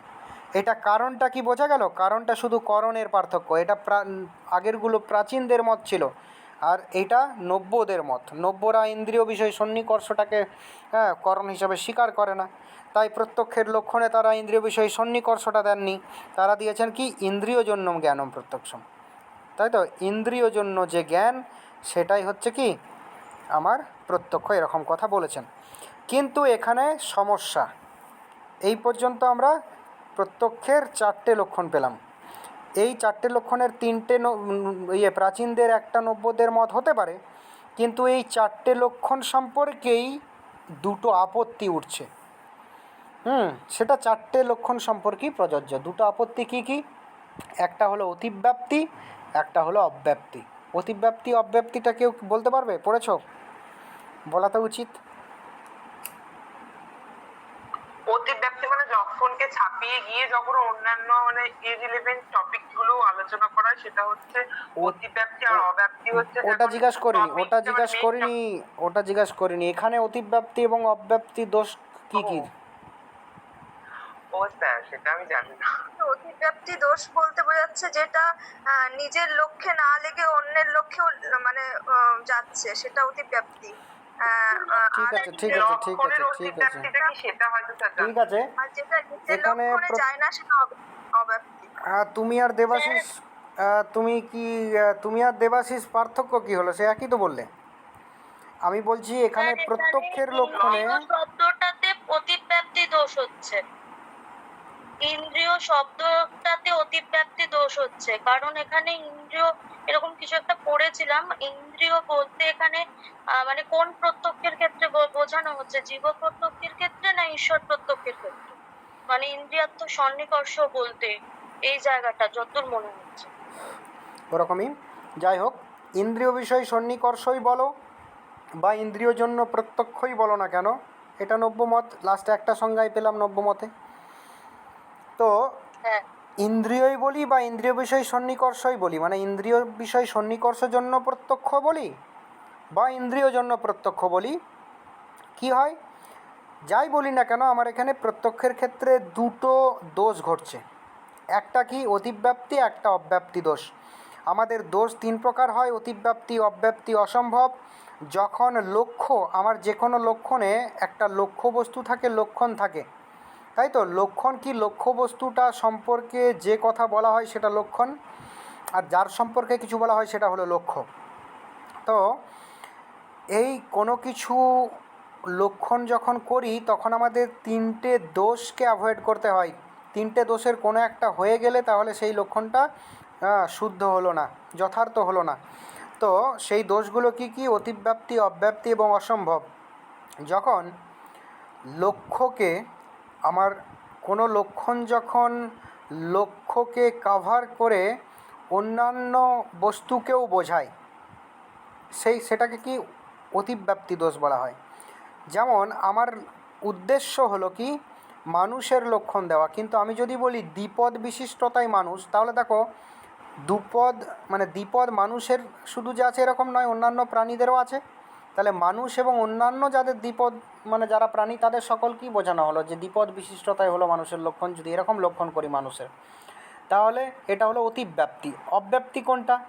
যদি আমি বলি যে না, অব্যাপ্তি কি না, যেখানে আমাদের লক্ষ্যবস্তুর সকল লক্ষ্যবস্তুকে কাভার যখন করে না লক্ষণটা, তখন সেটা কি অব্যাপ্তি দোষ। যেমন আমি বলি যে কেবলমাত্র শুদ্ধ বা তোমার কি বলবো, এরকম যদি ঠান্ডা মস্তিষ্ক বিশিষ্ট ব্যক্তিরাই মানুষ, এরকম যদি বলি, তাহলে দেখো সকল মানুষকে কভার করছে না। কেননা মানুষের মধ্যে কিছু কিছু আছে বিকৃত মস্তিষ্ক, কিছু কিছু আছে একটু চঞ্চল মস্তিষ্ক, কিছু কিছু আছে ঠান্ডা মস্তিষ্ক, তাই তো? বা স্থির মস্তিষ্ক। তাহলে মানুষের মধ্যে কিছু মানুষ আমি এরকম পাচ্ছি, তাহলে আমি ওটা দিয়ে লক্ষণ করলে কি অব্যাপ্তি। আবার অসম্ভব দোষ আছে, যদি আমি এরকম বলি যে আমি একটা হাতি দেখলাম 1000টা সুঁড়, কল্পনা করেছো? দেখো সঙ্গে সঙ্গে আমাদের ভেতর থেকে একটা ইয়ে আসবে যে না না এরকম হতে পারে না, এইটা সম্ভব নয়, 1000টা কোনো দিনও সুঁড় হয় নাকি? এরকম এটা হচ্ছে অসম্ভব দোষ দুষ্ট, যেটা সম্ভবই না পৃথিবীতে। বা যদি এরকম বলো যে আমি পক্ষীরাজ, কি বলে, আমার বাড়িতে একটি পক্ষীরাজ ঘোড়া আছে, তাই তো, আমার বাড়িতে একটি ঘোড়া আছে যার ডানা আছে, এরকম যদি বলো যে আমার বাড়িতে একটি ঘোড়া আছে যার ডানা আছে, এটা কিন্তু অসম্ভব দোষ দুষ্ট। যে পক্ষীরাজ ঘোড়া বলে কিছু নেই, বা এমন কোনো ঘোড়া নেই যার ডানা থাকে, তাই তো, তাহলে এটা অসম্ভব দোষ। তাহলে যে কোনো লক্ষণ করতে গেলে আমাদের 3টি দোষ দুষ্ট হতে হবে। কিন্তু এখানে যদি ইন্দ্রিয় বিষয় সন্নিকর্ষই বলি আর ইন্দ্রিয়ই বলি, যা দিয়েই লক্ষণ করি না কেন, আমরা দেখতে পাচ্ছি কি দুটো দোষ এখানে হয়ে যাবে। আমরা দেখতে পাবো কি দুটো দোষ এখানে আসবে। একটা কি, একটা অতিব্যাপ্তি দোষ, একটা অব্যাপ্তি দোষ। অব্যাপ্তি দোষটা কোনটা? প্রথমে অব্যাপ্তি দোষটা বলি, যে ইন্দ্রিয়ই বলি বা ইন্দ্রিয় বিষয় সন্নিকর্ষ বলি, মানে ইন্দ্রিয় দিয়েই লক্ষণ করি প্রত্যক্ষের, বা ইন্দ্রিয় বিষয় সন্নিকর্ষ দিয়েই প্রত্যক্ষের লক্ষণ করি, বা কেন যাই করি আমার কিন্তু অব্যাপ্তি দোষ হবে। কোন অব্যাপ্তি? না, এটা ঈশ্বরের প্রত্যক্ষের ক্ষেত্রে যাবে না। আমরা জানি কেন যাবে না, না আমরা জানি ঈশ্বরের কোনো ইন্দ্রিয় নেই, তাই তো, অথচ ঈশ্বর দেখেন, তাই তো, ঈশ্বর প্রত্যক্ষ করেন আমরা জানি, কেননা ঈশ্বর প্রতিনিয়ত আমরা কে কী করছি সেটা লক্ষ্য করেন, অথচ ঈশ্বরের কোনো ইন্দ্রিয় নেই।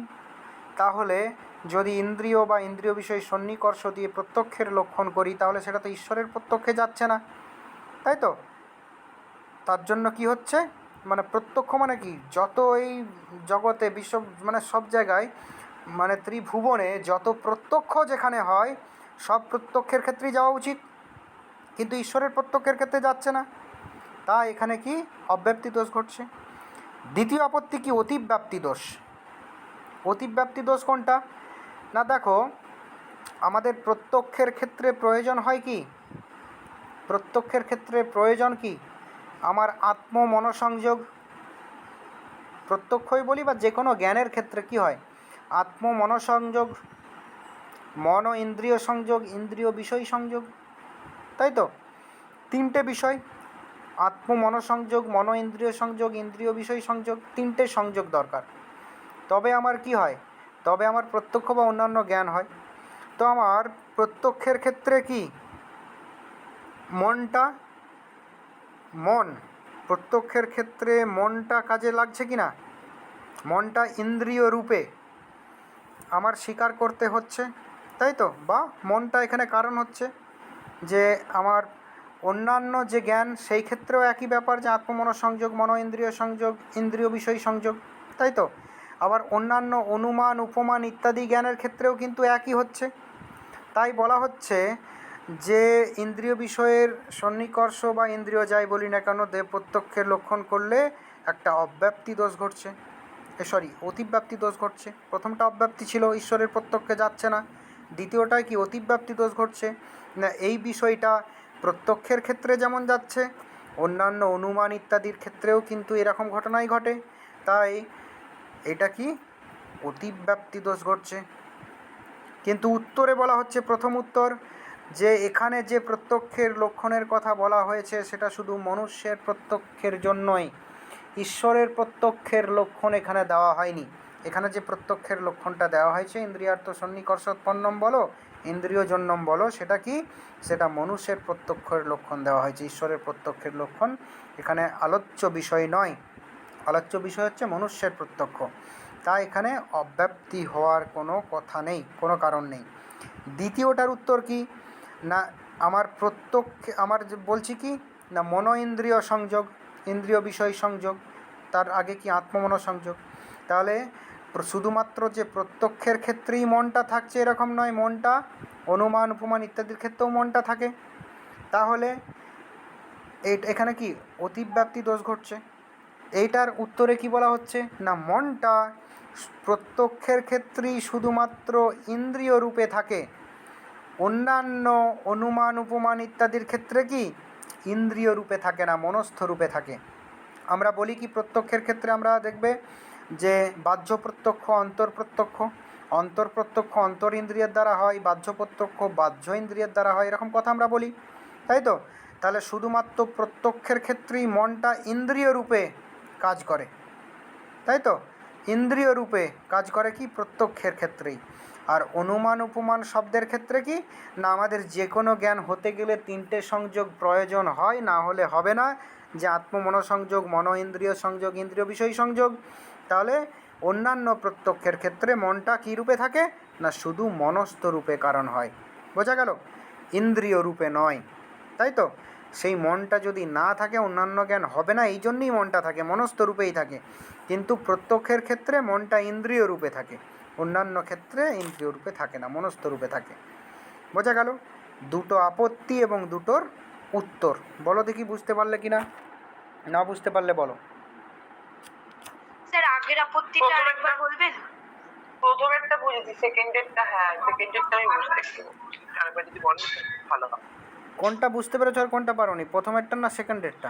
প্রথমেরটা যেটা বললেন না যে ঈশ্বর প্রত্যক্ষ, প্রথমে বলেছেন যে আপত্তিতে তুলেছে যে প্রত্যক্ষ তো জীবাত্মা প্রত্যক্ষ আর পরমাত্মা প্রত্যক্ষটা হয়, কিন্তু এবারে প্রথমে মানে উত্তরে বললেন যে এখানে আমরা শুধু জীবাত্মা প্রত্যক্ষ কথাটাই বলছি, সেটা কিন্তু সেকেন্ডেরটা না স্যার বুঝতে পারি।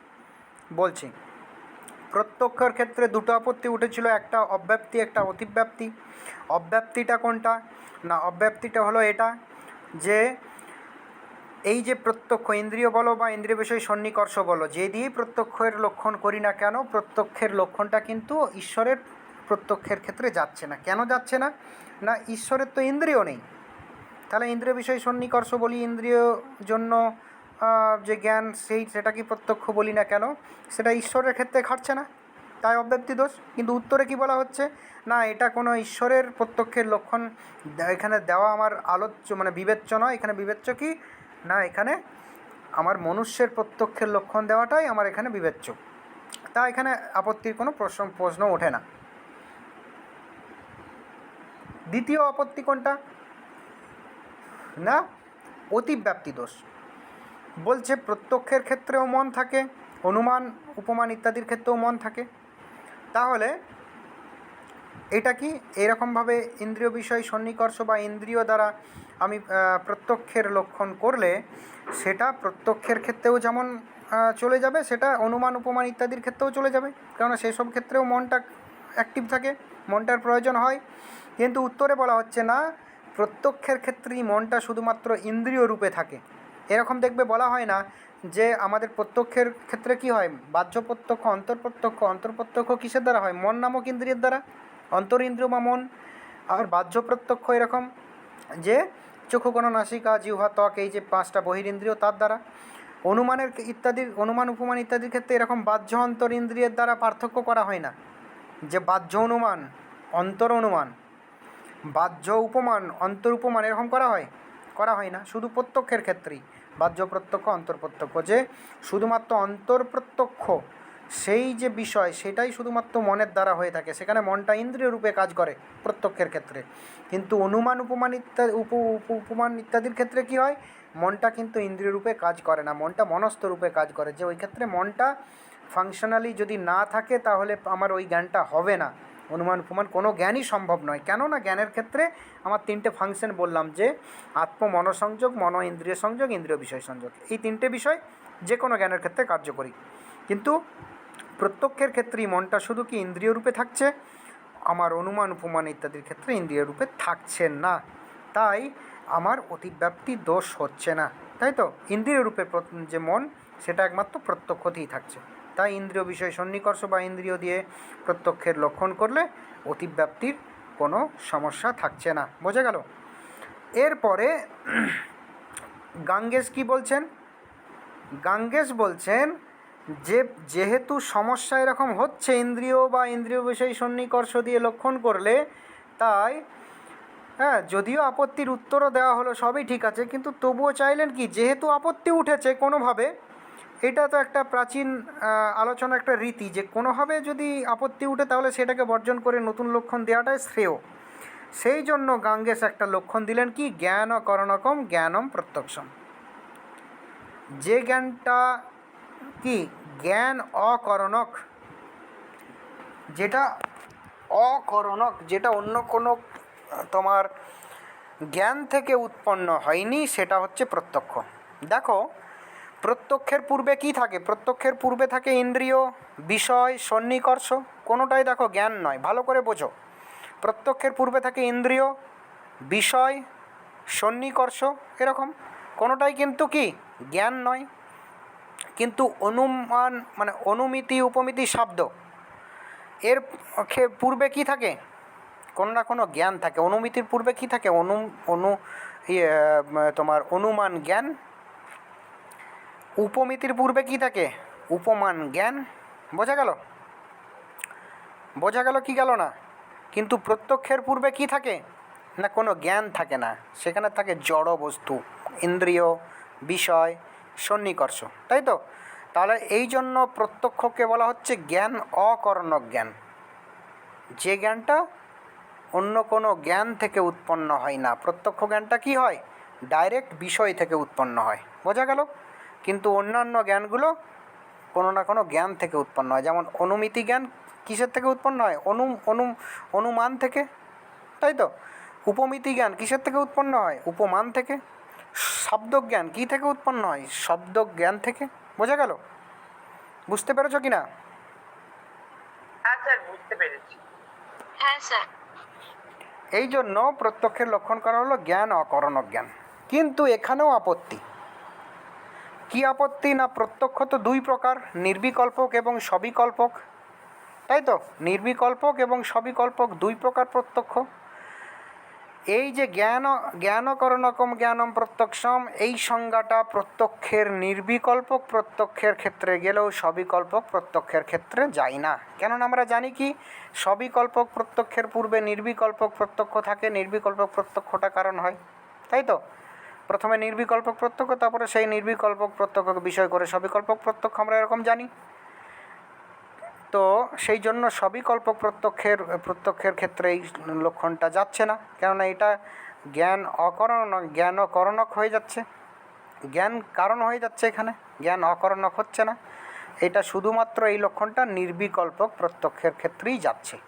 বোঝা গেল? কেননা নির্বিকল্পক প্রত্যক্ষের পূর্বে অপর কোনো কিন্তু জ্ঞান নেই, তাই তো? কিন্তু সবিকল্পক প্রত্যক্ষের পূর্বে নির্বিকল্পক প্রত্যক্ষ জ্ঞান বর্তমান, তাই নির্বিকল্পক প্রত্যক্ষের ক্ষেত্রেই যাচ্ছে, সবিকল্পক প্রত্যক্ষের ক্ষেত্রে যাচ্ছে না। তো কিন্তু উত্তরে বলা হচ্ছে, এটা আপত্তি, উত্তরে বলা হচ্ছে না এক্ষেত্রে সমস্যা নেই। কেন সমস্যা নেই? না বলা হচ্ছে নির্বিকল্পক সবিকল্পকের পূর্বে তো নির্বিকল্পক প্রত্যক্ষ, সেটা তো প্রত্যক্ষই, প্রত্যক্ষ ভিন্ন তো অপর অন্য কোনো জ্ঞান নয়। অন্য কোনো জ্ঞান হলে আমার এখানে সেখানে আপত্তির একটা বিষয় ছিল। আর তাছাড়া নির্বিকল্পক প্রত্যক্ষটাকে অ্যাকচুয়ালি অনেক নয় কি জ্ঞান হিসাবে স্বীকারও করেন না। যে একটা জ্ঞান হিসাবে স্বীকার করতে গেলে কি স্পষ্টতা, বিবিক্ততা, এই ধর্মগুলো থাকা দরকার, কিন্তু নির্বিকল্পকে কল্পক প্রত্যক্ষ হয়ে সেই ধরনের বৈশিষ্ট্যগুলো খুঁজে পাওয়া যায় না, তাই তো? তাই একে প্রত্যক্ষ হিসাবে অনেক ক্ষেত্রে স্বীকারও করা হয় না। আর যদি স্বীকারও করা হয় সেটা তো কি সেটা প্রত্যক্ষের অন্তর্ভুক্তই তো, প্রত্যক্ষ ভিন্ন তো কিছু নয়, তাই তো? তাই এই ক্ষেত্রে অসুবিধার কিছু নেই। এরপরও গাঙ্গেস কি বলছেন? এরপরও গাঙ্গেস বলছেন যে এই যে জ্ঞানকরণম জ্ঞানম প্রত্যক্ষম, এই ক্ষেত্রেও যেহেতু আপত্তি উঠল, তাই এটাকেও বাদ দিতে হবে। তাই এমন একটা প্রত্যক্ষের লক্ষণ দিতে হবে যেটাতে আর কোনো আপত্তি যেন না ওঠে। এরপর প্রত্যক্ষের লক্ষণ কি করে দেওয়া হচ্ছে না, এরপর প্রত্যক্ষের লক্ষণে বলা হচ্ছে কি যৎকিঞ্চিৎ ব্যক্তিমাদায় প্রত্যক্ষাদে বৃত্তি অনুমানাদে অবৃত্তি জাতিমত্তম প্রত্যক্ষম।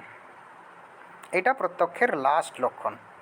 যৎকিঞ্চিৎ প্রত্যক্ষাদে ব্যক্তিমাদায়, যৎকিঞ্চিৎ প্রত্যক্ষাদে ব্যক্তিমাদায় প্রত্যক্ষাদে বৃত্তি অনুমানাদে অবৃত্তি জাতিমত্তম প্রত্যক্ষম। লিখে নাও, যৎকিঞ্চিৎ প্রত্যক্ষাদে ব্যক্তিমাদায় প্রত্যক্ষাদে বৃত্তি অনুমানাদে অবৃত্তি জাতিমত্তম প্রত্যক্ষম। হয়েছে? স্যার আরেকবার বলবেন? যৎকিঞ্চিৎ প্রত্যক্ষাদে ব্যক্তিমাদায়, যৎকিঞ্চিৎ প্রত্যক্ষাদে ব্যক্তিমাদায় প্রত্যক্ষাদে বৃত্তি, প্রত্যক্ষাদে বৃত্তি অনুমানাদে অবৃত্তি জাতিমত্তম প্রত্যক্ষম।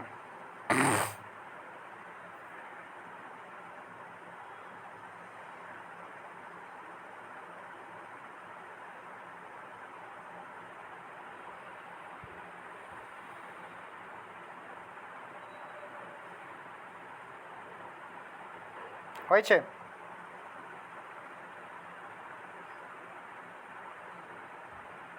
হয়েছে? হ্যাঁ স্যার। তো কি বললাম যে যৎকিঞ্চিৎ প্রত্যক্ষাদে ব্যক্তিমাদায় প্রত্যক্ষাদে বৃত্তি অনুমানাদে অবৃত্তি জাতিমাত্রম প্রত্যক্ষম। এরপর তিনি যে লক্ষণটা করলেন এমন লক্ষণ যে যেখানে কি বলা হচ্ছে যৎকিঞ্চিৎ প্রত্যক্ষাদে ব্যক্তিমাদায়, যেখানে যেখানে প্রত্যক্ষ নামক ব্যক্তি আছে এবং কি যেটা প্রত্যক্ষাদে বৃত্তি, যেটা প্রত্যক্ষেই আছে, অনুমান ইত্যাদিতে, অনুমানাদে অবৃত্তি, অনুমান ইত্যাদিতে নাই, জাতিমত্তম সেই যে প্রত্যক্ষত্ব জাতি সেটাই প্রত্যক্ষ। বোঝা গেল? দেখবে আমাদের বৈশেষিক দর্শনের অন্যান্য ক্ষেত্রে, অন্যান্য ইয়েতেও দেখবে যে অনেক কিছুতে হচ্ছে না, তখন দ্রব্যত্বই দ্রব্যের লক্ষণ, গুণত্বই গুণের লক্ষণ, এরকম যে আমাদের মানুষের লক্ষণ, মনুষ্যত্বই মানুষের লক্ষণ। এখানে আর কোনো দোষ নেই, কেননা পৃথিবীর যেখানে বা যেখানে মানুষ যদি থাকে তাহলে তার মনুষ্যত্ব থাকবেই। ঠিক সেরকম প্রত্যক্ষ যদি হয় তাহলে প্রত্যক্ষত্ব অবশ্যই থাকবে। তাহলে প্রত্যক্ষত্বই হলো প্রত্যক্ষের লক্ষণ। এই প্রত্যক্ষত্ব জাতি দিয়ে লক্ষণ যদি করা হয় তাহলে আর লক্ষণে আমার অতিব্যাপ্তি বা অব্যাপ্তি মানে কোনো দোষের আর আশঙ্কা করা যাবে না, তাই তো?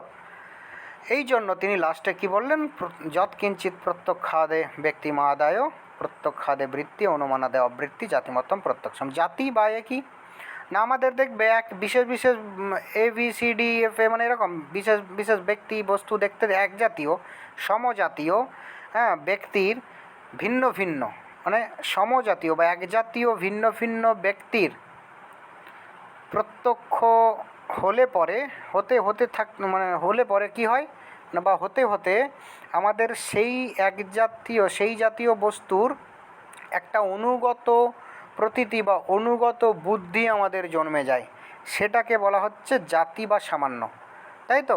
যেটাকে বলা হচ্ছে কি জাতি বা সামান্য। যেমন মানুষের মনুষ্যত্ব, গোয়ের গোত্র, ছাগলের ছাগলত্ব, কি বললাম যে আমাদের এই মানুষ সেই মানুষ ওই মানুষ এইরকম করতে করতে মানুষের মনুষ্যত্ব, হ্যাঁ, নামক একটা কিন্তু অনুগত বুদ্ধি বা অনুগত প্রতীতি জন্মে যায়। সেই অনুগত প্রতীতি বা অনুগত বুদ্ধিটাকেই বলা হয় জাতি। সেরকম প্রত্যক্ষের ক্ষেত্রে প্রত্যক্ষের অনুগত বুদ্ধি সেটা কি না প্রত্যক্ষত্ব। এই প্রত্যক্ষত্ব বা প্রত্যক্ষত্ব জাতি।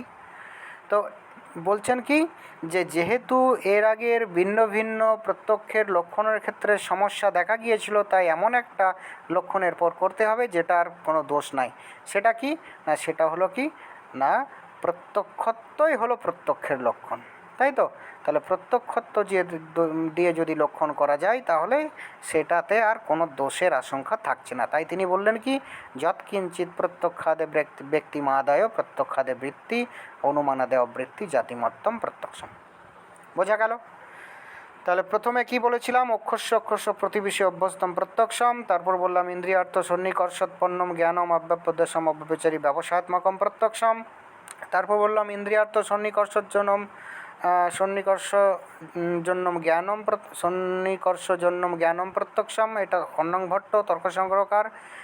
আর একটা কি ইন্দ্রিয়জন্যম জ্ঞানম প্রত্যক্ষম, এটা কি, এটা গাঙ্গেসের মত। এরপর এই চারটে যে মত পেলাম প্রত্যক্ষের, সেখানে দুটো দোষ ঘটলো, একটা অতিব্যাপ্তি একটা অব্যাপ্তি। বলছে ইন্দ্রিয় বলি বা ইন্দ্রিয় বিষয় সন্নিকর্ষ দিয়ে বলি, যাই দিয়ে বলি না কেন, হ্যাঁ, যদি প্রত্যক্ষের লক্ষণ করি তাহলে দুটো দোষ ঘটবে, একটা অতিব্যাপ্তি একটা অব্যাপ্তি। অতিব্যাপ্তিটা কোনটা না, বলছে মন হ্যাঁ, এটা যেমন প্রত্যক্ষের ক্ষেত্রেও থাকে, অনুমান ইত্যাদির ক্ষেত্রেও থাকে। তাহলে এই জন্য প্রত্যক্ষের লক্ষণটা কি, প্রত্যক্ষেও থাকছে এবং অনুমান ইত্যাদিতেও চলে যাচ্ছে, তাই এখানে অতিব্যাপ্তি দোষ ঘটছে। কিন্তু বলছে না, মনটা প্রত্যক্ষের ক্ষেত্রেই শুধু ইন্দ্রিয় রূপে থাকে, অন্যান্য ক্ষেত্রে ইন্দ্রিয় রূপে থাকে না, মনস্থ রূপে থাকে, তাই অতিব্যাপ্তির কোনো আশঙ্কা থাকছে না। দ্বিতীয় আপত্তি অব্যাপ্তি, বলছে এটা ঈশ্বরের প্রত্যক্ষের ক্ষেত্রে যাচ্ছে না, কারণ এখানে ইন্দ্রিয় বা ইন্দ্রিয় বিষয়ে সন্নিকর্ষ দিয়ে লক্ষণ করা হয়েছে, আর ঈশ্বরের ইন্দ্রিয় বা ইন্দ্রিয় বিষয়ে সন্নিকর্ষণের কোনো ব্যাপার থাকে না, তাই এখানে অব্যাপ্তি।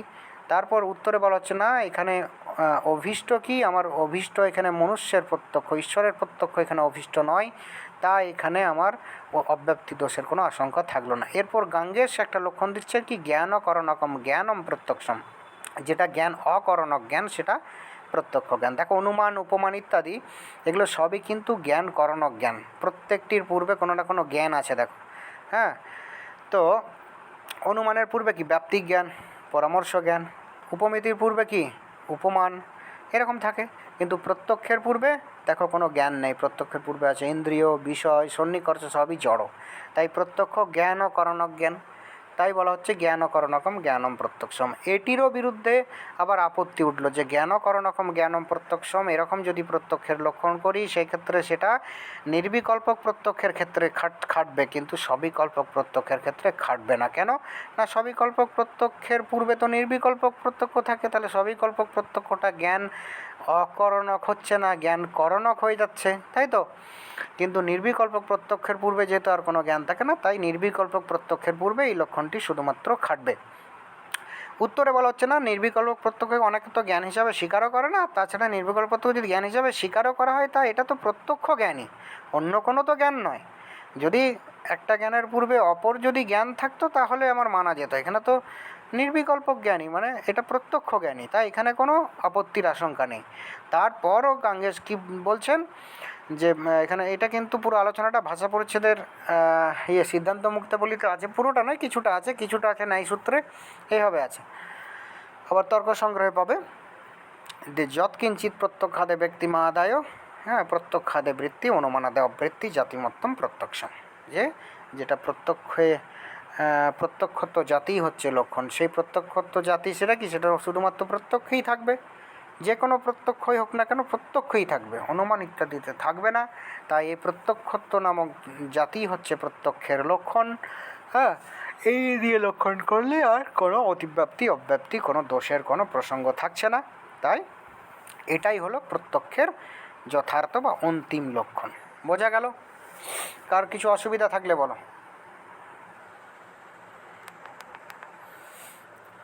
বোঝা গেছে স্যার। ঠিক আছে, কারো কিছু প্রবলেম যদি থাকে